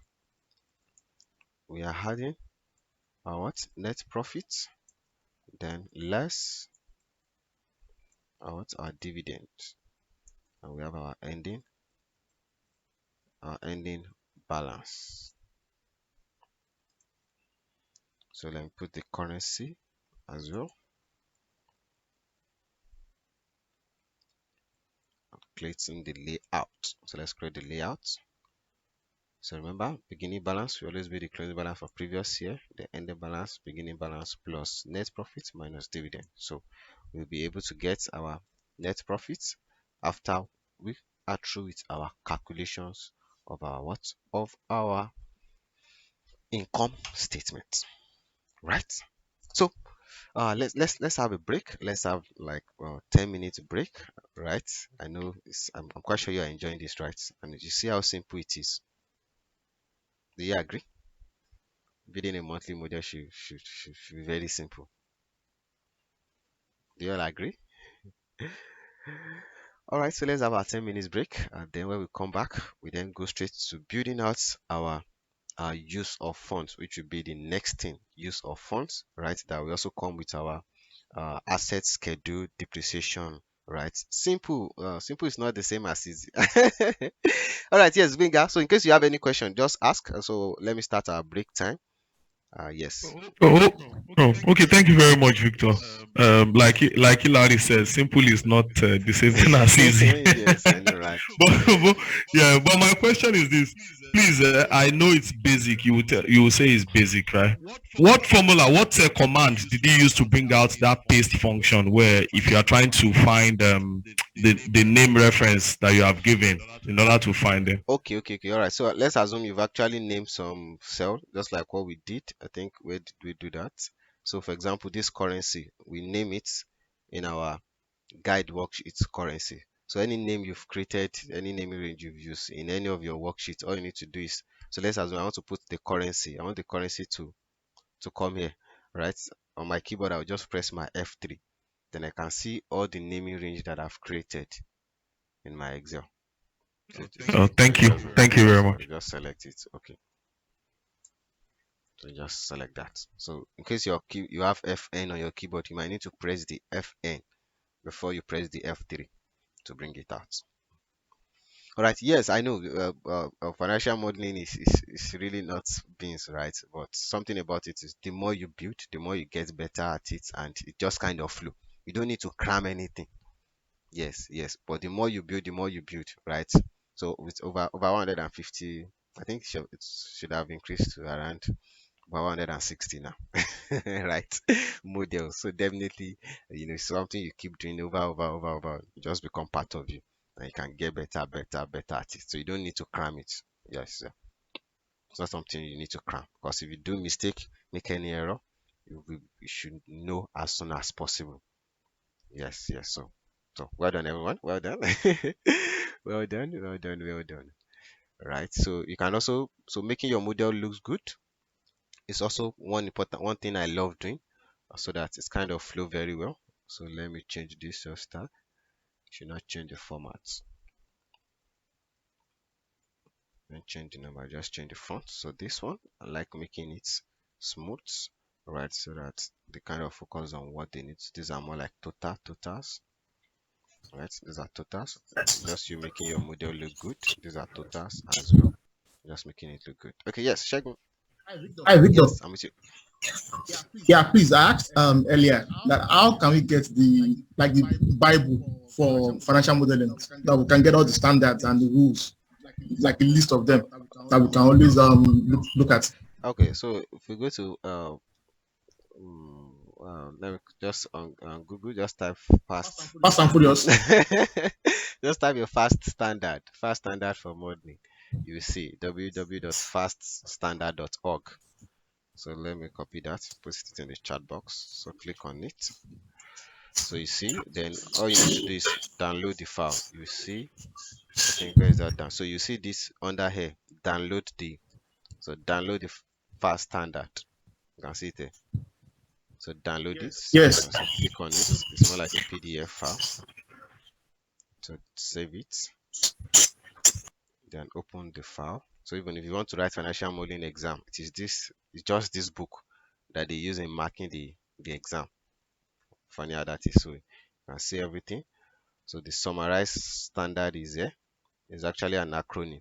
So what is F saying? What is A saying? What is S? What is T saying? Then everything you have below it is just breaking things down, breaking all those fast standard, and it is around 72 pages, right? The proper formula you're supposed to use, what this is exception, and all those things. You also see everything there as well, right? So maintain a consistent time ruler throughout the model. As you can see, except when multiple time resolution are required. So these are things you also need to read and understand, right? They make it very well simplified, and all the rules, right? Your sheet organization, your multiple workbook model. You can go through this on your own. Your layout principle and all those things. You can read that on our own. All right, so let's have our 10 minutes break. Then we'll come back. We'll try and build out our asset schedule, and then close for today. Maybe you use that understanding to build out your own, just like the way we did it last session. All right.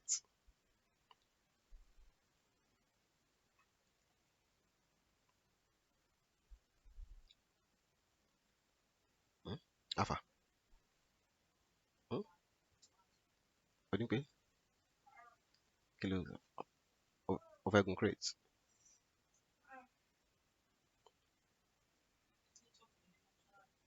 Network lè lu àwàdà. 6 ọjọ́ o. Ọjọ́ Saturday. So serious. O lè sọ fún ọ pé ò ṣe mọ́ ni.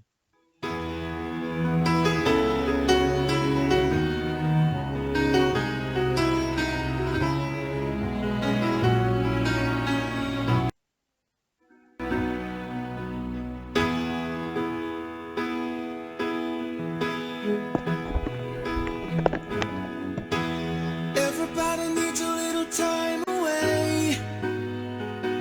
I heard her say from each other. Even lovers need a holiday. Far away from each other. Oh, now it's hard for me to say I'm sorry. I just want you to stay. After all that we've been through, I will make it up to you. I promised you. And after all that's been said and done, you're just the part of me you can't let go.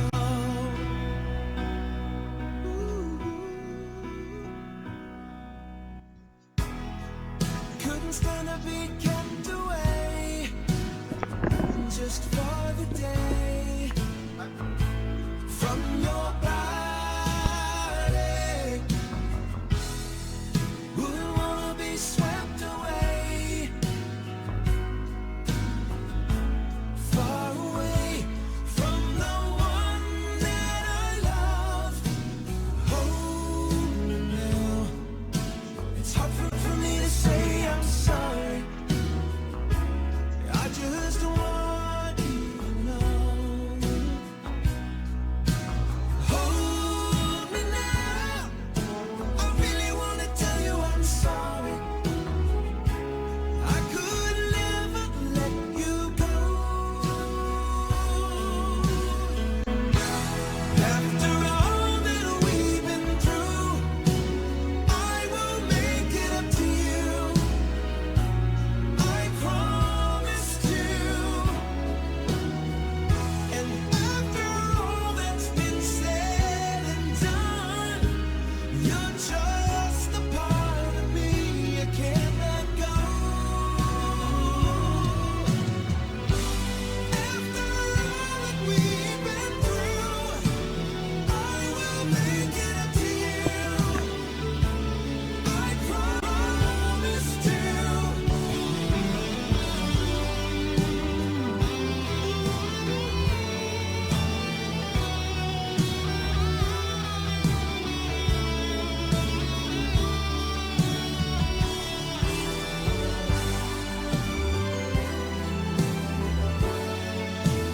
You're gonna be the lucky one.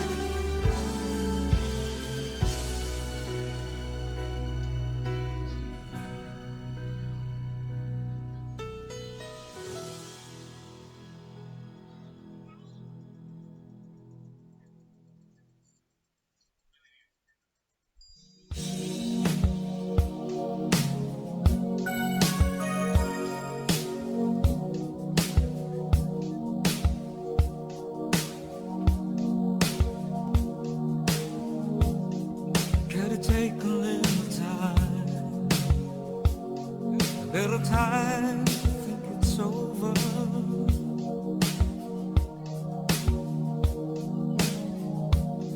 I better read between the lines in case I need it when I'm older.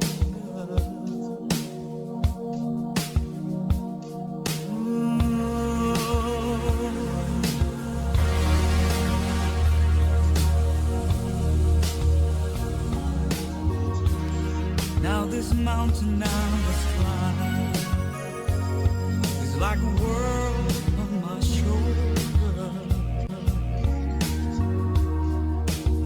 as I see love shine. It gives me warmth like rose over. In my life, there's been heartache and pain. I don't know if I could face it again. Can't stop now. I travel so far to chase this lonely life. I wanna know what love is. I want you to show me. I wanna feel what love is. I know you can show me. Hey.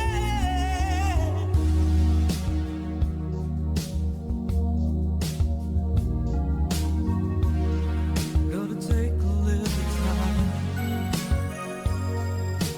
time to look around you. I've got no one left to cry. Looks like love has finally found me.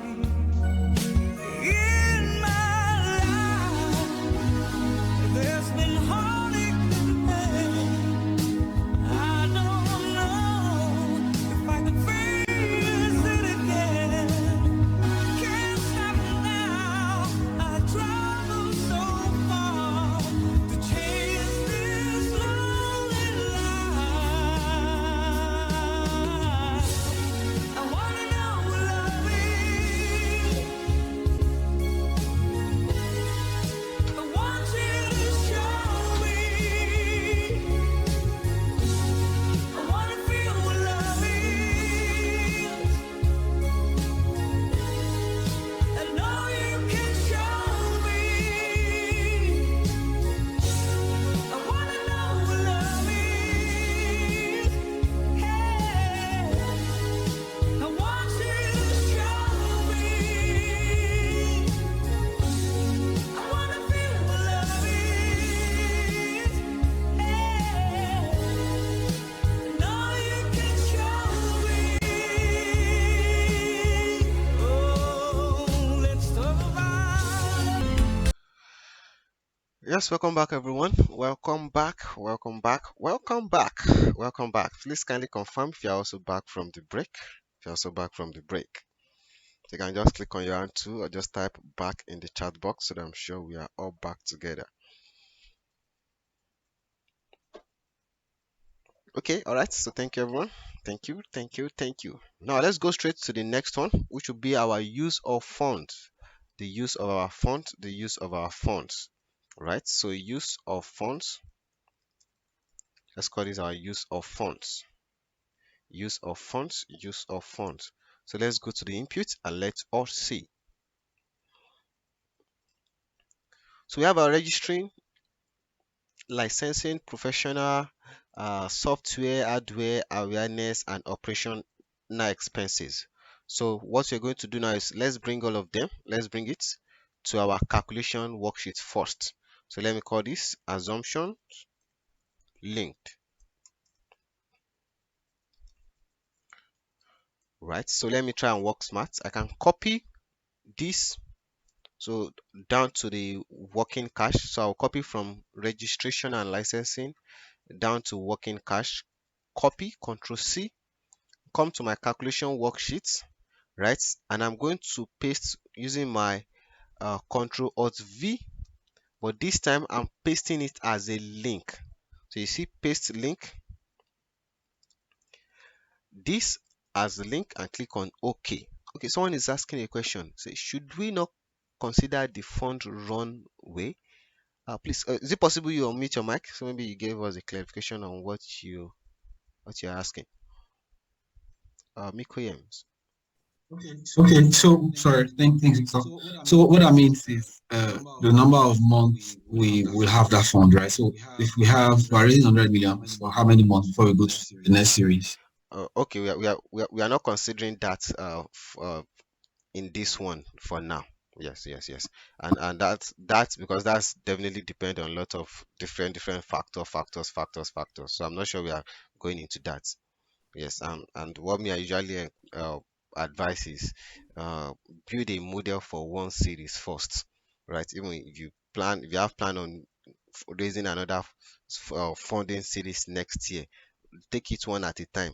Don't build three different series of funding inside one single model at times. Yes, yeah, yes, business owner businesses might want that, but what me I usually advise is let's take it a step by step. So year one, year zero, you really don't have anything. By the time you get there, year one, year two, you've seen how the business, you see what you can actually achieve. Then let's use that as a basis to build another model or update the model. But it's always good to take it one at a time. Okay, all right. So let me just copy. So I'll copy again, come here, and this time I want to paste as a format. So you can see, just paste. I just need the format and click on OK. So we have this just the same way we have it in our input. So working smart in Excel is very important. So let me put the unit. In fact, instead of this, let's just put the currency. Let's put the currency.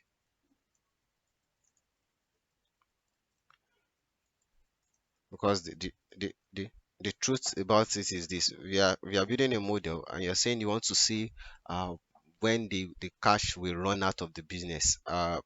Number one, there are a lot of questions around that. That means you are saying the business, let's assume you are unable to even raise another series of funding.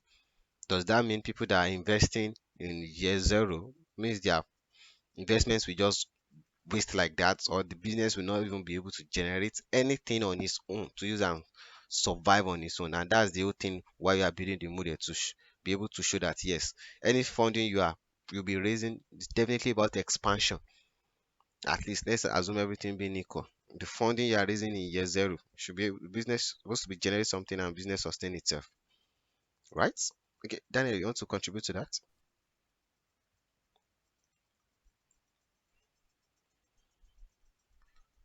All right, so for our registration, we want to go and want to bring all this as well. We want to bring it in here.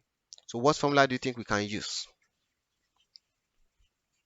What formula do you think we can use? Now, to this part, you also need to be very careful, right?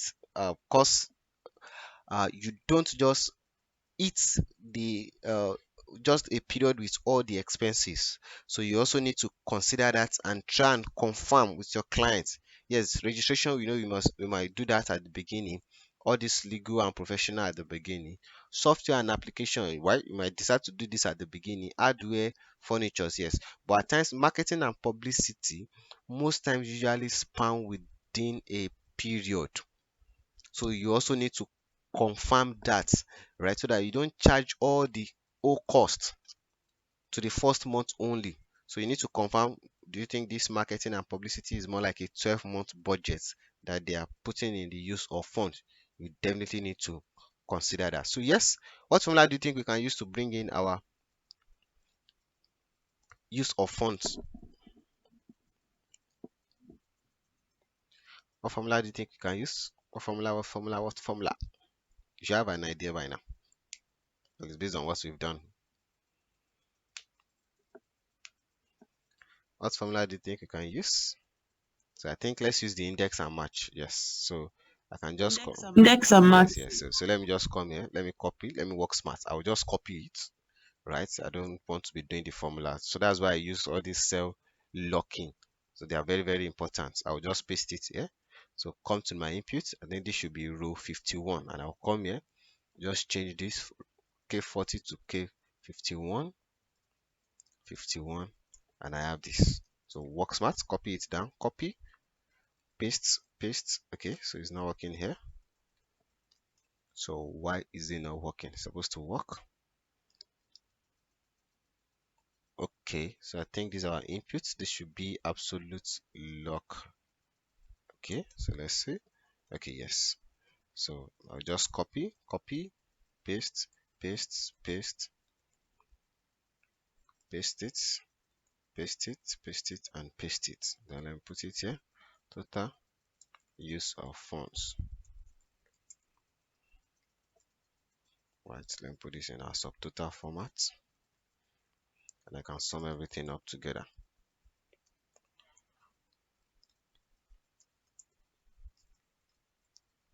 So we have this. So please also remember, there are some funny mistakes you can make. Right, while I was looking through some of our model, I saw someone did that mistake. So look at this. This is 100,000, and I sum from K49 to K60. Now look at what this was, what the person did. He summed from cell K49 to K61, which means you are now adding the same cell that's supposed to contain the result. You are now adding it. Definitely to give you, supposed to give you that error message. But in case you switch on something called iteration in your own Excel, it will calculate. Those are the common mistakes you're supposed to know as a modeler. Suppose when you are building your model, just think as if you are doing it manually. Know what you're supposed to be the correct answer. Case is giving you something else, Excel is garbage in, garbage out. Trust me, Excel does not do mistake unless you do the mistake yourself. So with this, let me just drag everything to do for other years. Just press my Control R. So let's assume they want to incur some expenses on software in year 3, right? And they're saying it's around 5 million or so. You just put the 5 million here and look at your calculations, right? Look at the calculation, the 5 million automatically flow in here, right?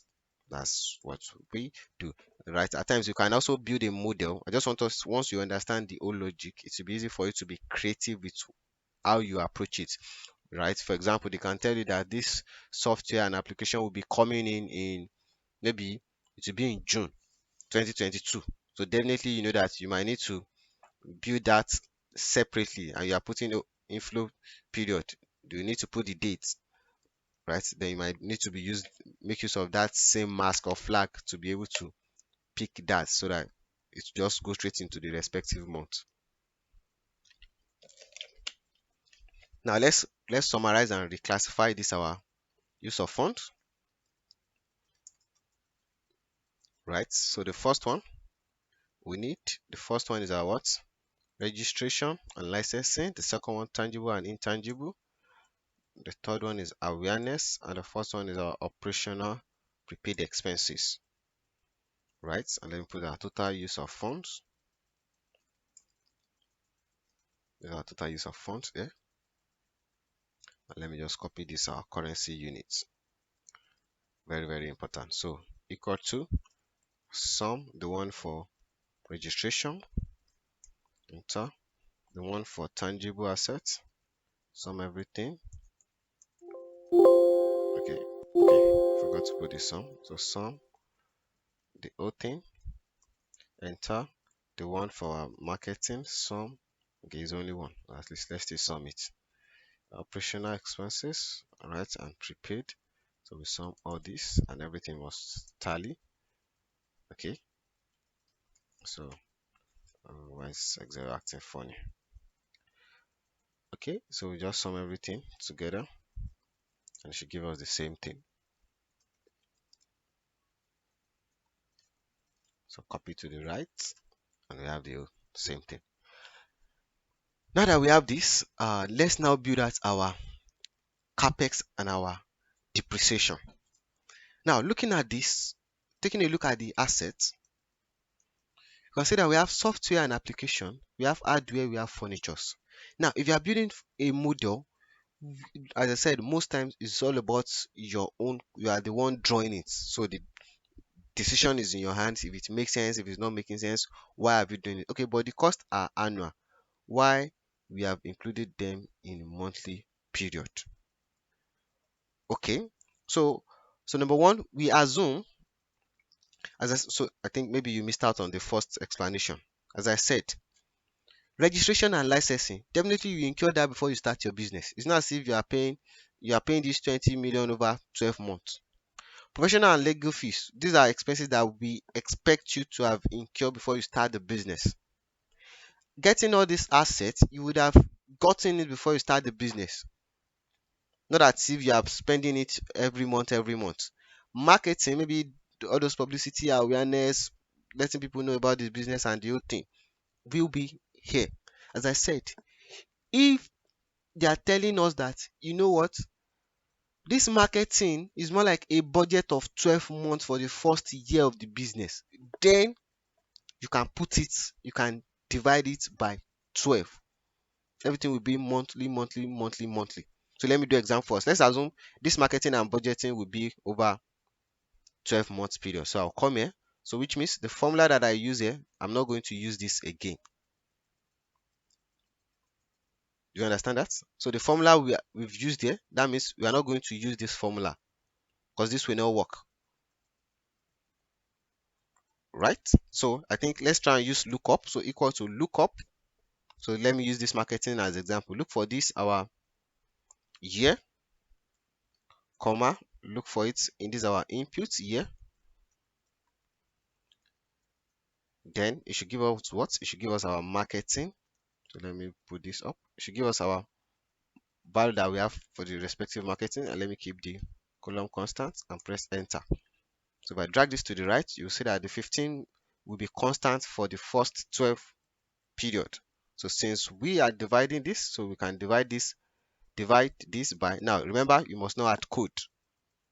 You must not add code. So what I can do is I can just bring this my month. This my month. I can bring it here, or I can just name that cell that contain a month or string. So I just divide it by this 12. And it's as good as if they will be spending that 15. So if you sum this together for the first 12 months, right, it will give us the total of that 15 million that we've included here as yearly. Do you understand that? Does it? Because remember, even either because it will still give you the same result, right? Yes, but at times you might want to show the impact on cash and the whole thing, because either you put it at the beginning, either you spread it over the 12 months, right? By the time we are consolidating it into yearly, everything will still be summed up to the same thing. Do you understand that? Check. I hope I answered that question. So by the time we are summing everything together, either you put it at the beginning, you put it at the end, maybe it's coming December or anything. By the time we are consolidating it into a yearly model, so remember we are building monthly, we now consolidate it into yearly to still give us the same thing, right? Okay. So back to my explanation, right? Now we have different assets, tangible and intangible assets. Now, if as I said, at times it's all about, does it make sense, this or that. If you want to build out the schedule for each of these, you can do that. You can do it, right? And one thing I want us to understand is this. Let me do example for us. Some of us, when we build models, so let me create one. Let me say this is asset schedule, right? Then we have our beginning balance. We have the addition. We have the so let me call this new capex. Then we have our depreciation. Then we have the ending balance. Right, so let's assume we have assets, we are buying assets of 10, let's say just assume that as a million, right? So it's coming in this period, so I'm saying equal to beginning balance, right? Beginning balance equal to ending balance. Then my new capex is this guy here, so let me even put period here. So let me say this plus 1, that's period 1 to 5. So and equal to the beginning plus new capex minus our ending balance, minus our depreciation. So typically the way we usually do it, we accountants, we know how we usually calculate our depreciation. We'll say the assets divided by 5 years. So let's assume this assets will be fully depreciated over 5 years. So let me put 5 years here. So which means this guy divided by 5, right? I hope I'm correct. Then we come to our schedule. So let me copy this to the right. And we are saying our depreciation will be this. Let's keep this constant. Right, and we're saying at the end of year 5, this company assets will be fully depreciated. I hope I'm correct. Now, do you know that in a typical business practice, this depreciation of a thing really does not apply? Do you agree? Do you agree with me? Let's have that discussion. That in a typical business, right, this concept does not apply. Let's have that discussion. Because number one, your business asset is assumed to be what you are using to generate revenue, especially for a startup business, right? Whereas the platform they are using is more like their key asset. And now you are now building a model because someone actually lost an investment worth millions of dollars because of this asset schedule that the modeler built. So by the end of the year five, the asset value is showing zero, and the first value of any business can be seen in their what? In their the book value of their assets. It's as good as, hey, I want to sell this my business. Number one, let's assume you have a restaurant. I want to sell my restaurant. Number one, the first value of that your business restaurant is all the asset that you have. So which means you're not saying, oh, I bought this asset and my accountant said it will be fully depreciated and in my book value it has fully depreciated. Simple. It means your business has no value. So the concept does not apply as such. And for a typical business, you expect revenue does not grow in isolation. There must be a corresponding increase in your assets. Yes. So someone is saying economic useful life of asset is always longer than exactly. So right, for example, you have a car, you bought a car, and one accountant said, oh, this your car will be fully depreciated after 5 years. But year one, year two, you keep incurring some expenses on the asset to make sure it is in good shape, right? Over the period. That does not mean after the 5 years and you've been incurring. So today, take it for servicing, change the tire, change the oil, change the engine, all those things to keep it in shape. Then at the end of year five, the motor is still in good shape, and one accountant is saying, yeah, it's fully depreciated, let's throw it away. The answer is no, it does not work like that. Right? And that was what we discussed. So let me delete this just to show us example. Right? Okay.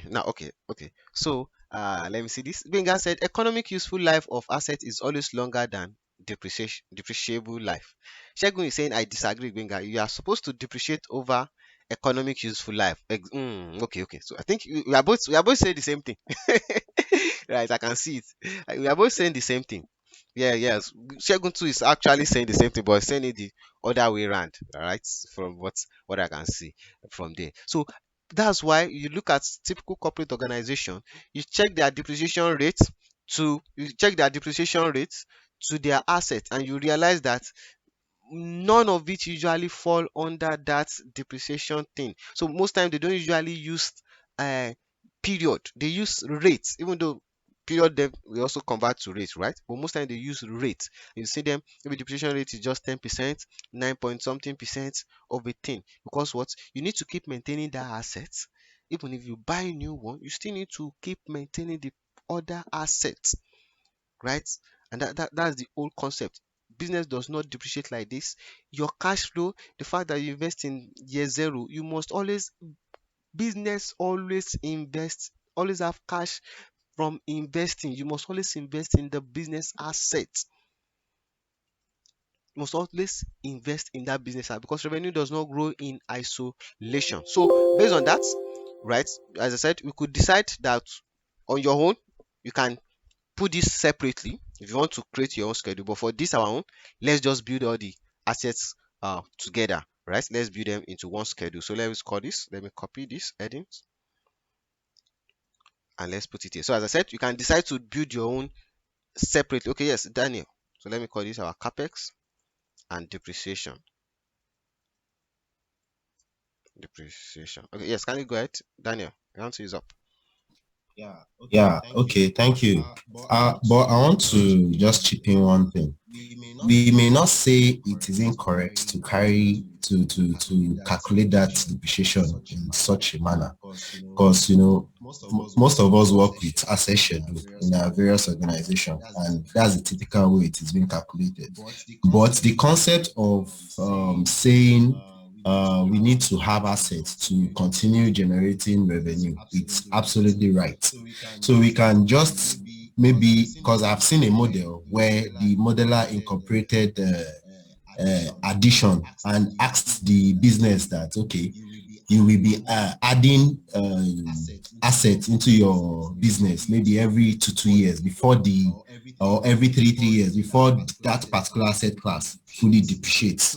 So if, for instance, in the third year, the business adds like 2 more cars into their fleet. So before the first set has been fully depreciated, the new one, are started counting and there's still value in the book of the business. So we may not, in some school of thought, we say, okay, it is correct, while some we say, okay, I still disagree. So I just want to put 1 or 2 points. Okay, thank you for that. So we are not saying it is not correct too, because based on our accounting standard, saying you buy these assets, depreciation life is over 5 years, recognize into your book. After 5 years, the value is what? Zero. We are not saying it's not correct. It is correct, and it is applied in the business world. But to the reality of typical businesses, at times it really does not go like that, and that's where the all this our concept of revaluation of a thing comes into play. Right? They are saying, yes, so I bought these assets last year. So let's say, let's for example, especially car now. Let me use that as an example, right? You for my country like this now. Last year there are some there are some cars that they were selling around 800k, right? But something just happened all of a sudden. The same car is now worth around 1.5, 1.7, right? So it's just all about that. So many things, right? But for companies, it really does not work like that. So let's assume Dangote bought one plant worth 1 billion, and one accountant said this asset will be fully depreciated after 5 years, and you think after 5 years we should. So there's always that concept. So we are not saying it is not, but we are saying let's make everything make sense to the reality part of it, right? But let's see how that works. This, as I said, there are so many ways of getting it done. Yes, if we can get the information from the company, oh, maybe after you see if these assets make provision for some capex, maybe they can give you that. But the truth is, most times it's not always easy. Or maybe, okay, we're saying if this asset is fully depreciated in our book, just make provision for the same, almost the same amount for us to replace it. So if it's fully depreciated, the another capex will be more like the replacement cost of it and everything. You can as well use that as well. But let's see how we apply in this our home. So here I need my assumption link, right? And what are the things we need for our assumptions? So here we need our depreciation rate monthly and our maintainable capex. So let's use our lookup equal to, we need one for our depreciation rate. We've done it monthly. We need this guy too. So here let's use our lookup for this our year. Keep the row equal to look it for it in this our input year, and give us what? And give us the depreciation rate. Let me keep the column constant and press enter. Put this in percent. Then the one for the maintainable, put this in multiple. So the maintainable for year one supposed to be 0. So I can just drag this to the right, and you have this. So now let's go ahead with our schedule. So we're saying our assets schedule, right? So we need our beginning balance. We are adding our new capex, right? We're lessening our depreciation.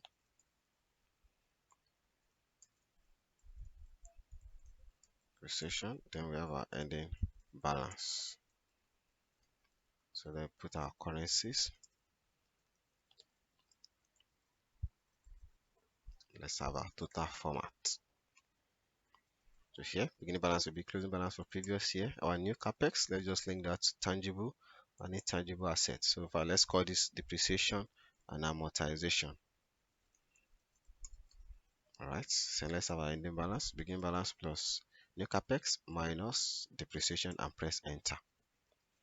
So now for the maintainable capex, what would be the work of the maintainable capex? Maintainable capex is now saying if these assets got depreciated by so value last period, let's make a provision, almost the same thing for it in the current period,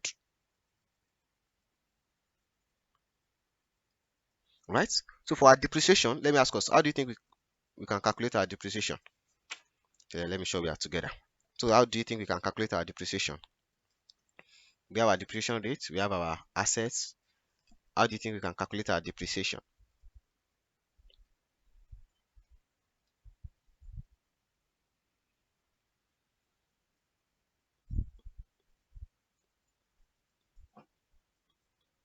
Offsets, okay.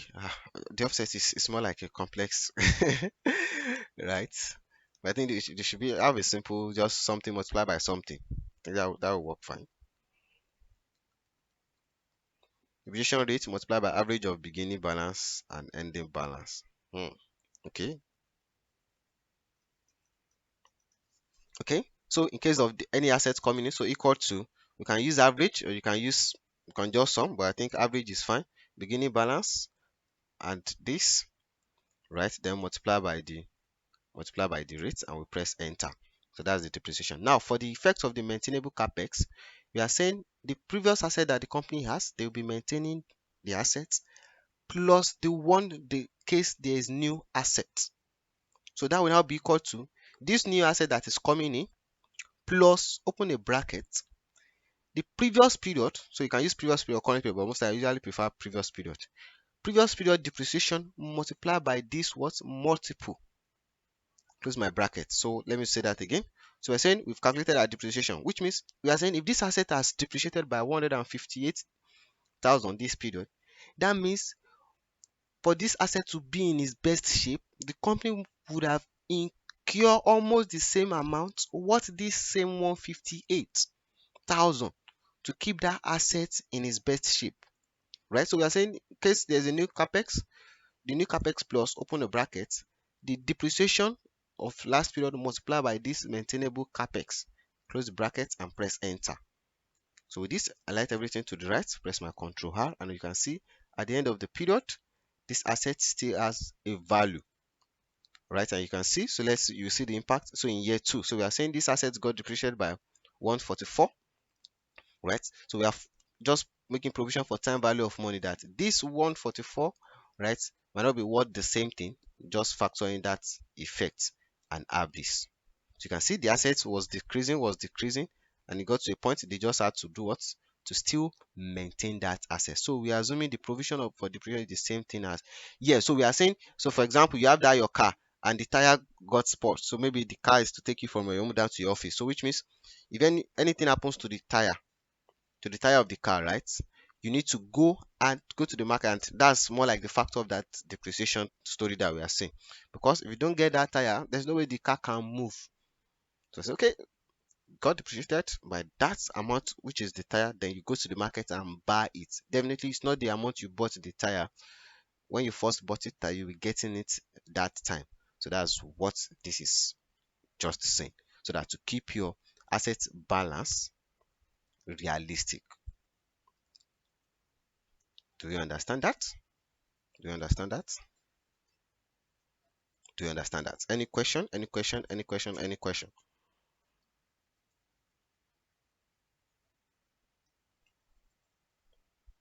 Any question? Any question? So as I said, you can decide to build out your own uh, assets for each of them. Let me change this one to let's call it our PPE schedule. PPE schedule, right? So that we know that it's total all our total assets. So you can decide to build the schedule one by one as well, right? But just be sure you are able to defend it in case you are putting everything together.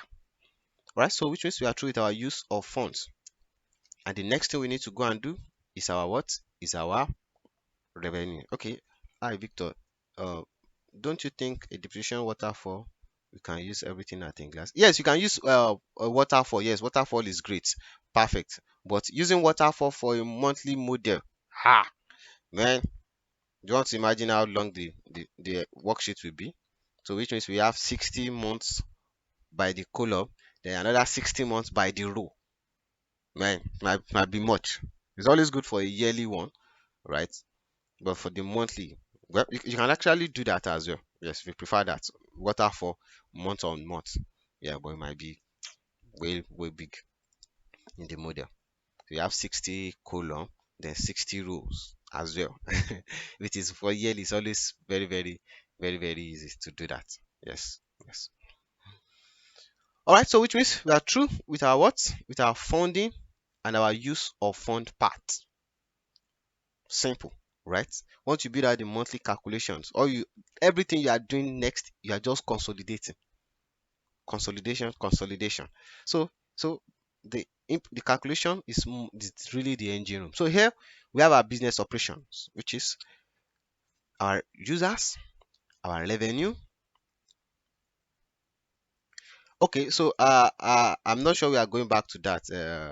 Someone is asking, please, can you define the maintainable capex? I'm quite sure we spent time when we were discussing it in during this our input. I remember that. Yes, yes, yes.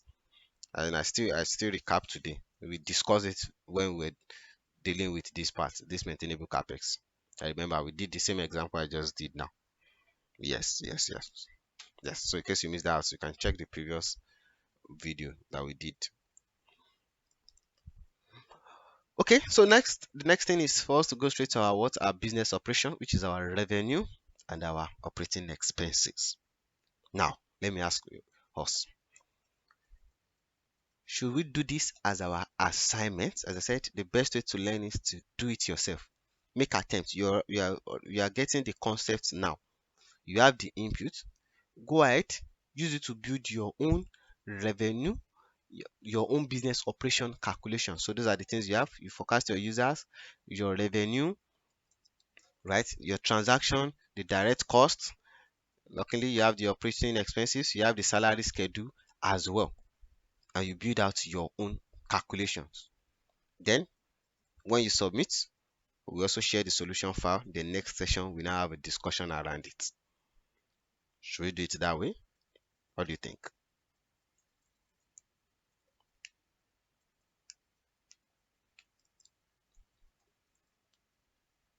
So the best way to learn it is when you get to do it yourself. Yes, Binga. Thank you, Victor. Thank you very much. Maybe we could do my own suggestion, please. Maybe we could do revenue together, then maybe the operating cost we can take it as assignment. I don't know. Just my suggestion. I don't. Okay, okay. Let me hear. Let me hear. People are saying that is good. That is good, right? Because that's what you get to learn. Do it yourself, right? Make mistake, sit down with it. That's how you get to learn it. Yes, I think that would be better, right? Maybe continue, and when it's time to close, we continue the rest. Yes, we are about closing now. That's why today's supposed to be 2 hours. Okay, yes, Daniel. All right, Victor. We all agree with Benga. So I want to agree with what the last person just said. The reason is because the revenue calculation is not totally straightforward, you know. So it requires deliberation per se. So of course, for this revenue, we have several different solutions. That's just the truth. So I would just suggest if we can do it together, we conclude it, then go for the OPEX, which is a bit straightforward. So, so the reason why I want us to do it, right, is for you to be able to bring out that creativity in you, right? And that will show that you really understand the concept. Because it's financial modeling is case is problem solving, right? It's not as if there's one straightforward way of doing it, or you must do it like this way, or you must do it like this way or this way, right? The concept remains the same thing, yes, calculation and everything. So I want you to be able to do that thinking. There are a lot of thinking processes that really go straight into it, right? Number one, structuring this input. Definitely, there are a lot of thinking that kind of went straight into it. You are picturizing it. Okay, I want to do it this way, do it this way. Will it make sense? How will I be able to merge this together when I'm doing the calculation? How will this work with this? How will this work with this? And that's the whole thing about the modeling. Once you have that understanding, you can create it and solve it in your head already. To be easy for you to walk through it.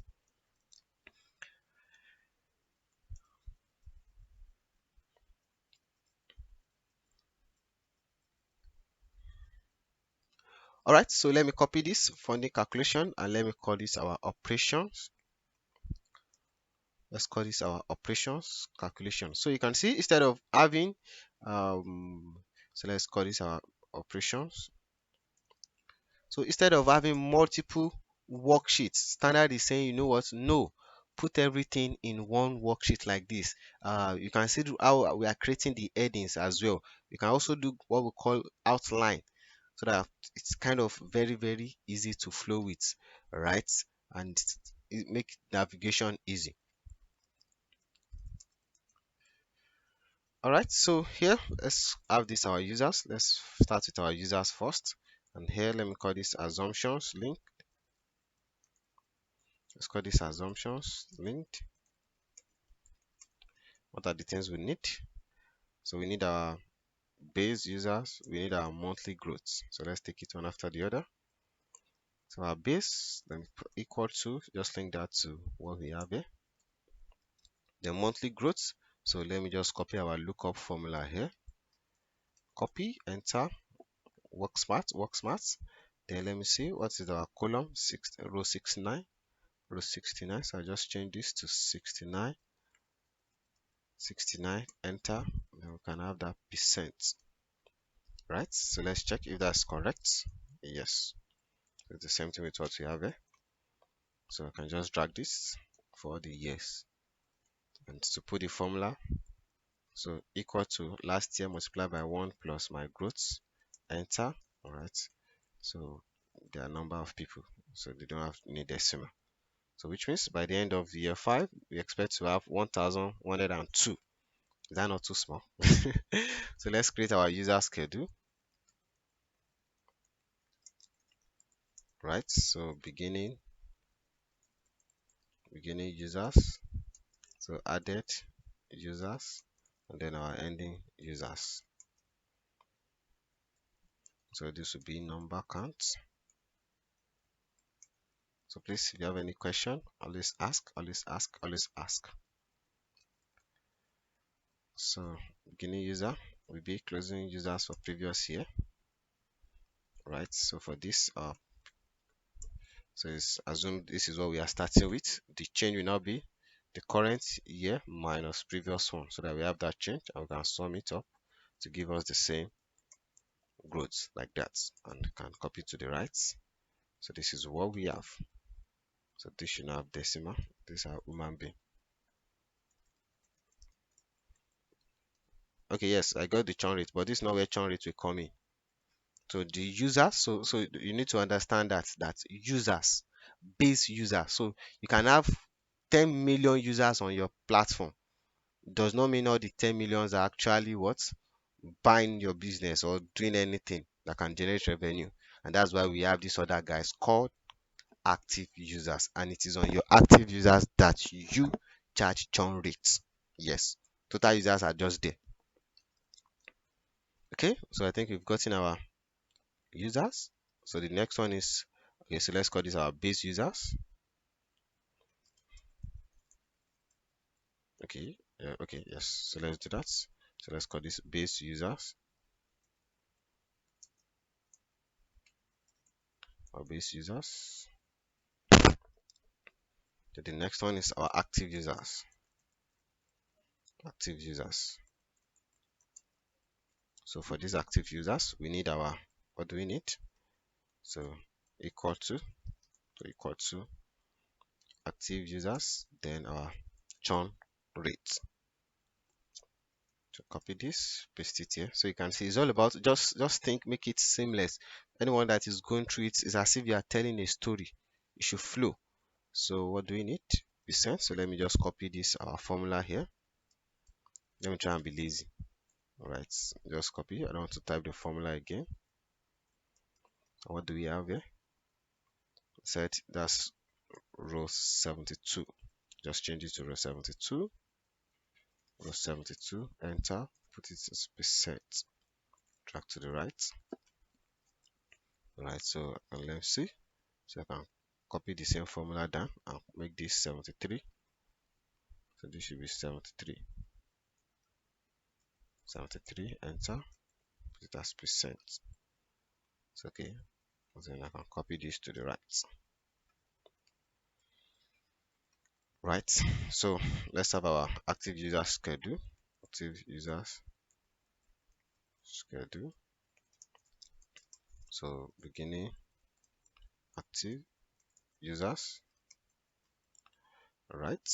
Then we're adding new active users.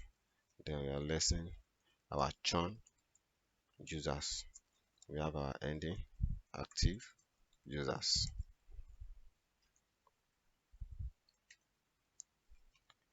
All right, so this should be in number.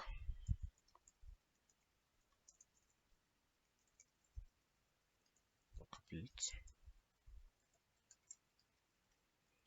All right, so our beginning active users, enter.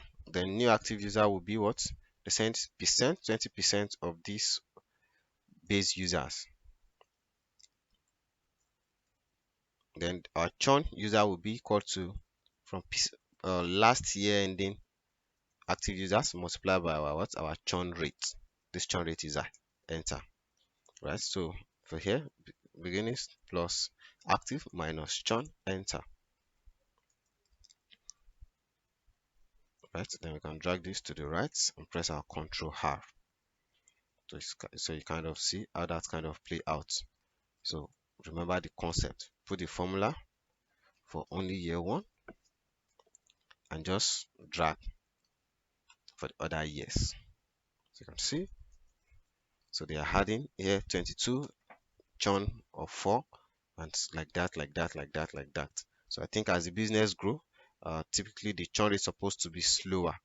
So let's say in year 3 to year 5, let's say year 3 10, year 4, then year 5 should be 5%. All right, so that kind of show a very good business management. Okay, all right. So do you understand this? Do you understand this? Can you what do you notice? Let's have that discussion. What do we notice? What do we notice from this? Victor, Yes, Victor, yes. Yeah. hello. What do you notice? I say, yeah, from the active user Mhm. schedule. Wow, we are seeing that at the end of the year, there are more than the total user that we have. Perfect. Perfect. I love that question. I love that question. I love that. I love that. I love that. Yes. So, what do you think we've done wrong?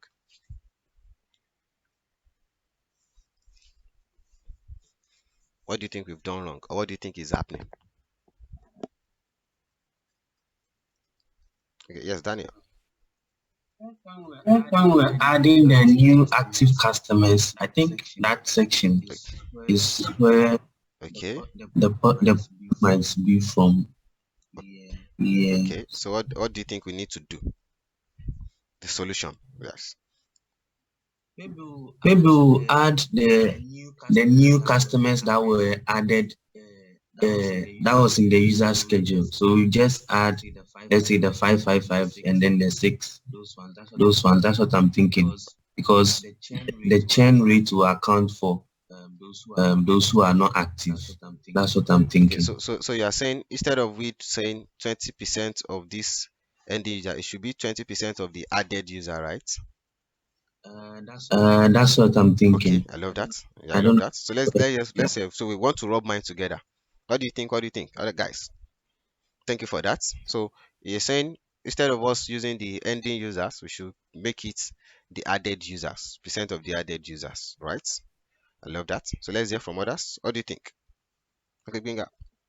Sorry, I think I agree with the last contribution because I saw this thing when I had similar experience. I just adjusted it somehow, but I think we can try what the last contributor said. Okay, all right. Thank you for that. Let me hear from others. Let me hear from others. Please, we need our contribution. We are doing this together. As I said, building it as if I'm building my own raw model.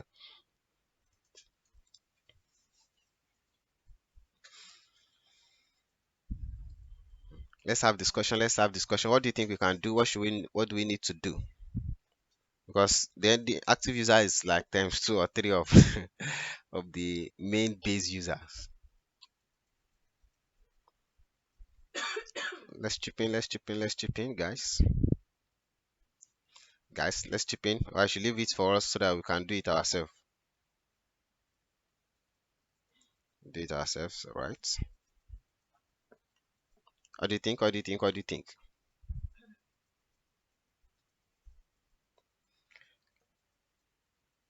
It was okay. Yes, Daniel. Yeah, Victor. Yes. So I'm assuming that we can reference the active users. That's the beginning active users again. So yeah, from here we can reference it from the user schedule instead of picking it from the ending active users. Uh, So look at where we picked the beginning active users from. okay. Yes, so we can reference it to the total user at the top instead of picking it from the bottom. Mm, I'm not sure about that. That's for the first month. Okay, I'm so looking so at so we for are the saying this first should be this, right? that's 20% of that value. Okay. 20% of that Okay. value. So you're saying we should work like this. So you're saying this should be so this multiplied by this, right? So Yes. we're starting with this. Okay, what's happening? Okay, right. Then we are saying so the new Yes. active should now be 20% of the added one, right? 20% of the added one. Yes, Okay. exactly. Guys, what do you think about that? What do you think? What do you think? What do you think? Correct. You agree? It's an assumption. It's correct. What do you guys think? What do you think? What do you think? Kind of making sense right now. Okay, all right. So that's how I actually want you guys to think about it, right? As I said, we'll be doing some mistake intentionally, and you try to picture that out, right? It's not as if you just build a model and you leave it. No, check, check, check, check, because you can see that this guy is how would you are presenting and you are saying ending active users will be more than the base users. How? That's the next question you're supposed to ask yourself. So thank you for that. So let's see our ending active users. Okay. So undo. So let's say active users to active users to our base users, right? This as percent.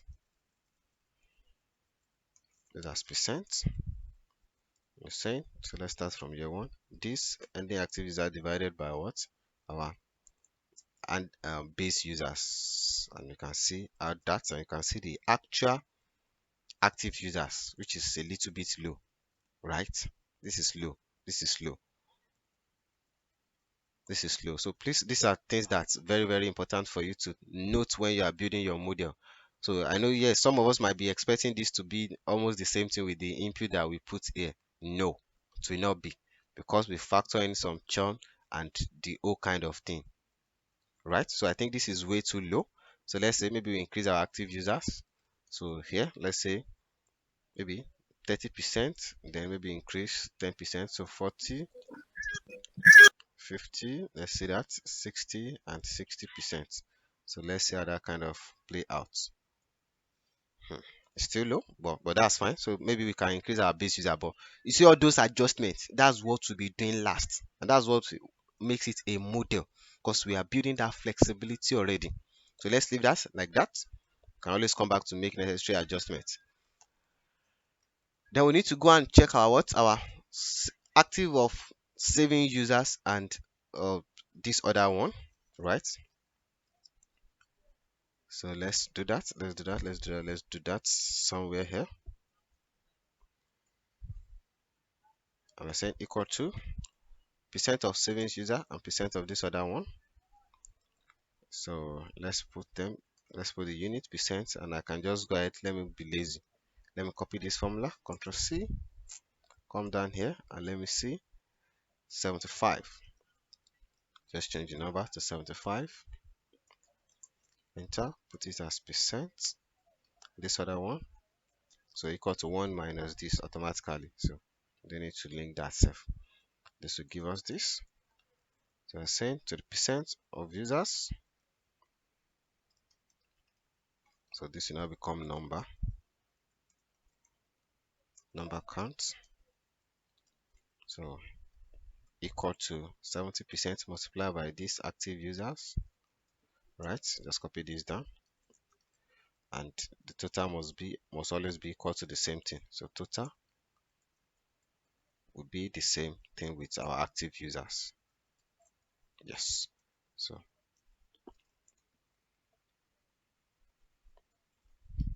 this is what we have for this. All right. So you can see kind of corresponds. So we know that going forward, we already know the number of our users that will be saving on the platform each for the respective month. Then we already know the number of users, businesses that will be giving loan to for each of the months. Right, right. So what's the next one? So the next one is for us to get our charges, to get our respective charges. So I believe we should be able to do that now that I've started the whole thing, right? So go ahead, get your charges, get our transactions, right? And to do the calculation, I think it should be straightforward to get now, right? You already have your average savings month on month, then multiply by the number of users, then multiply by the percent charge on it, then you have your revenue. So please, I would like us to make attempts so that you use that to learn as well. It's always easy looking at someone doing it and you think you understand, but I want us to do it yourself. Be creative, right? Make it simple. Let's understand what you've done, create that structure and let it flow, right? Instead, don't lob the formula. Instead, to break it down, break it down. So that's what we'll be doing against our next session. So I'm going to drop my pen here today, and I believe you've enjoyed this session so much. So please, this is I'm really we are pleading for this, right? We would like it if you can share one or two things that you've learned so far from this bootcamp on your LinkedIn status, right? And you can add myself and also our tag, time out with Victor TOWV as well. We will really appreciate that, right? And I promise I'll also comment on any of it, right? So please, let's make this known. Let people know that we are actually doing something great at the corner of our room here in Nigeria, and that's one way you can just share your testimonial. So far so good. Okay, yes, Daniel, your answer is up. Hi, Victor. Thank you so much. I'm really grateful for this So let session. me share this file. Okay, sorry, before you share the file, I want to quickly comment on the churn rate Okay. so that we may have a good standing. So I assume churn rate is the number of users that was lost. Am I Yes. correct? Okay. So if that's the definition, then it should be that percentage times the beginning users. That's the beginning active users. Am I Yes. So correct? the beginning is also the same thing as the ending. The beginning is also the same thing as the end. Okay, it's fine. Thank you so much. No, the beginning is the same thing as the ending for the previous Previous period. period. On Yes. previous Yes. periods. Yes. Thank you. That's just Okay. that's just what I Okay. want to say. It's the same thing we did. That's the same thing. All right. So thank you, everyone. So please, let's remember, just share a short testimonial experience on the boot camp as well. All right, so that people can know that we are doing something great from the corner of our room here in Nigeria. So let me save the file. Let me save the file and let me share. So I will drop the file itself. Then I also share the link to the file as well. So all right, so let me drop that. Let me drop the file and let me upload it on my drive so that some of us I can share the link to the drive in case you cannot see the file directly. Yeah, so thank you, everyone. Thank you for sacrificing your Saturdays as well to join us on this. Okay, so I'm sharing so I've dropped the file already, but let me drop the link. Let me try and upload it on my drive so that I can drop the link. Yeah, so thank you, everyone, being thanks to every one of us. I hope you are learning one or two things as well.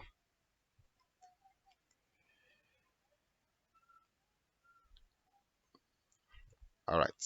So I've dropped the link in the chat box. So thank you everyone.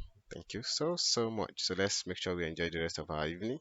In case you have any question, clarification regarding financial modeling as a whole or what we've done so far. So I'll just try and stay back for like 5 minutes or so before we close the session. Yes, a big thanks everyone.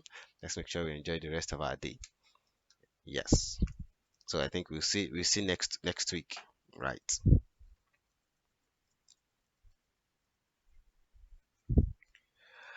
All right, so I've dropped the link to the file in the chat box as well. Yes. Okay, so Daniel, your answer is up. Benga, your answer is up. Are you waving at me? Thank you so much, Victor. Yes, bro. Okay, yeah. I just hope maybe one of these days you'll be able to also okay, maybe let me start by saying should we ask questions only related to what we've learned today, or we can just talk about financial modeling generally? And maybe one of these sections we can just have a session where we can just have a general discussion around modeling question, things bothering that you are not sure of, and all those things. Maybe we can have a session Okay. around that. Yeah. Okay then. I'll keep my questions So till then. maybe we call it question time with Victor.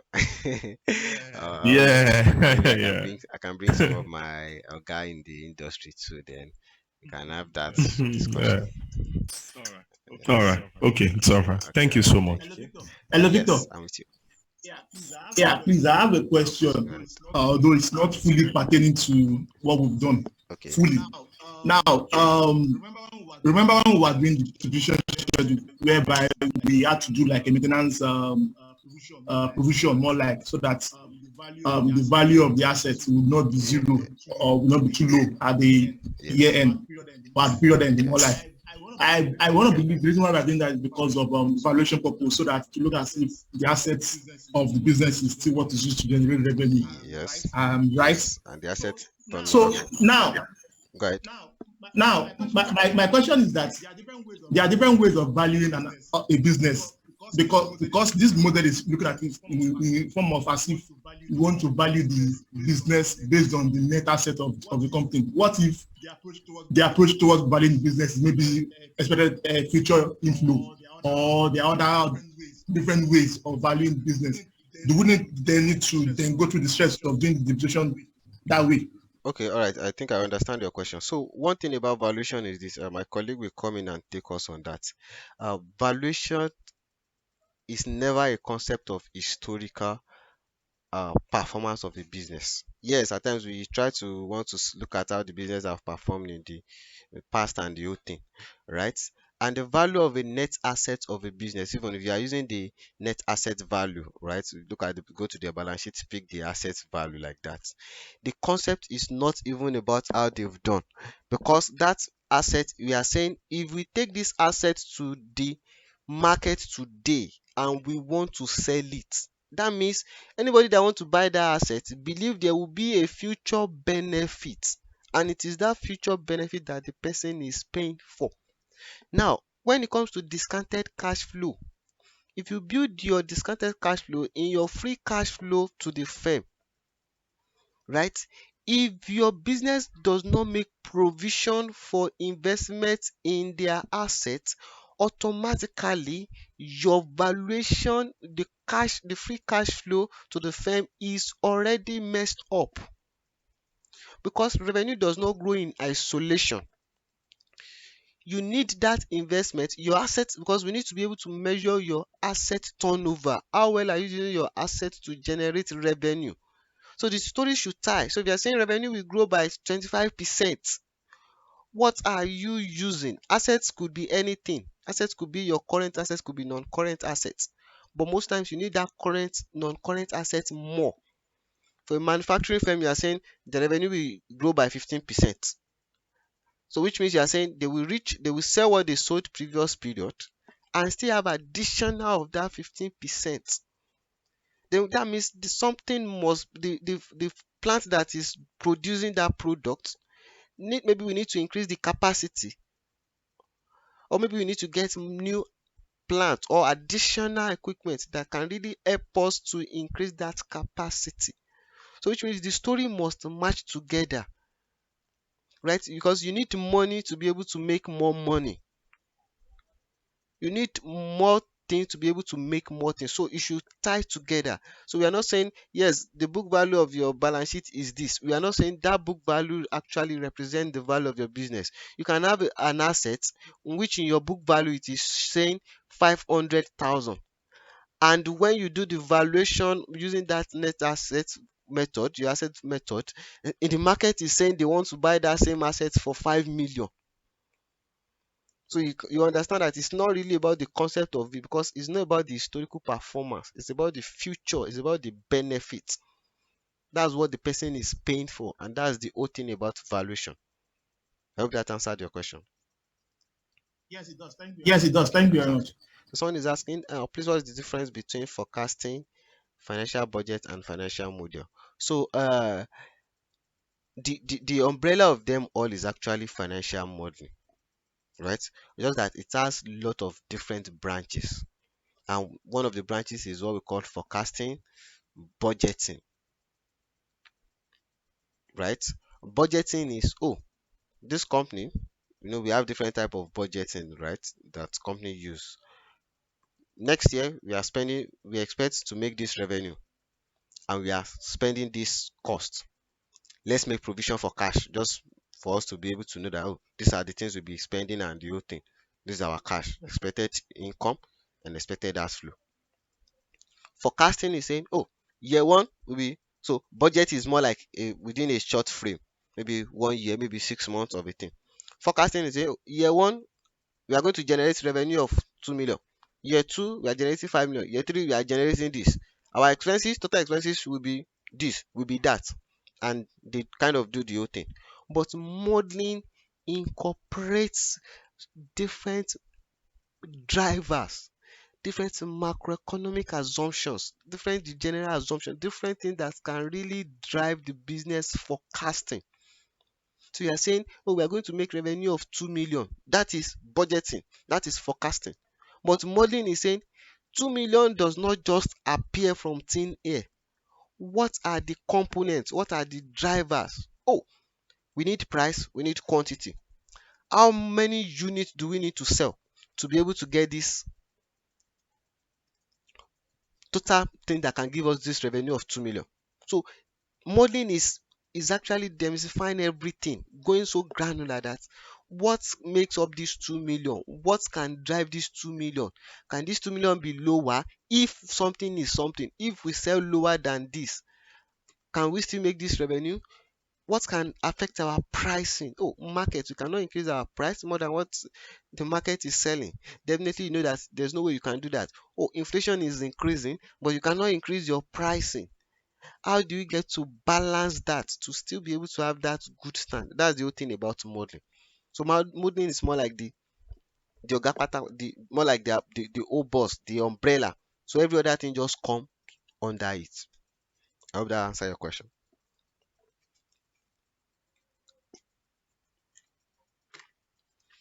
Okay, all right. So do you have anyone with question before we close the session for today? So thank you everyone. So please do remember to share one or two things that you've learned from the session on our respective LinkedIn status, and remember to add Victor as well.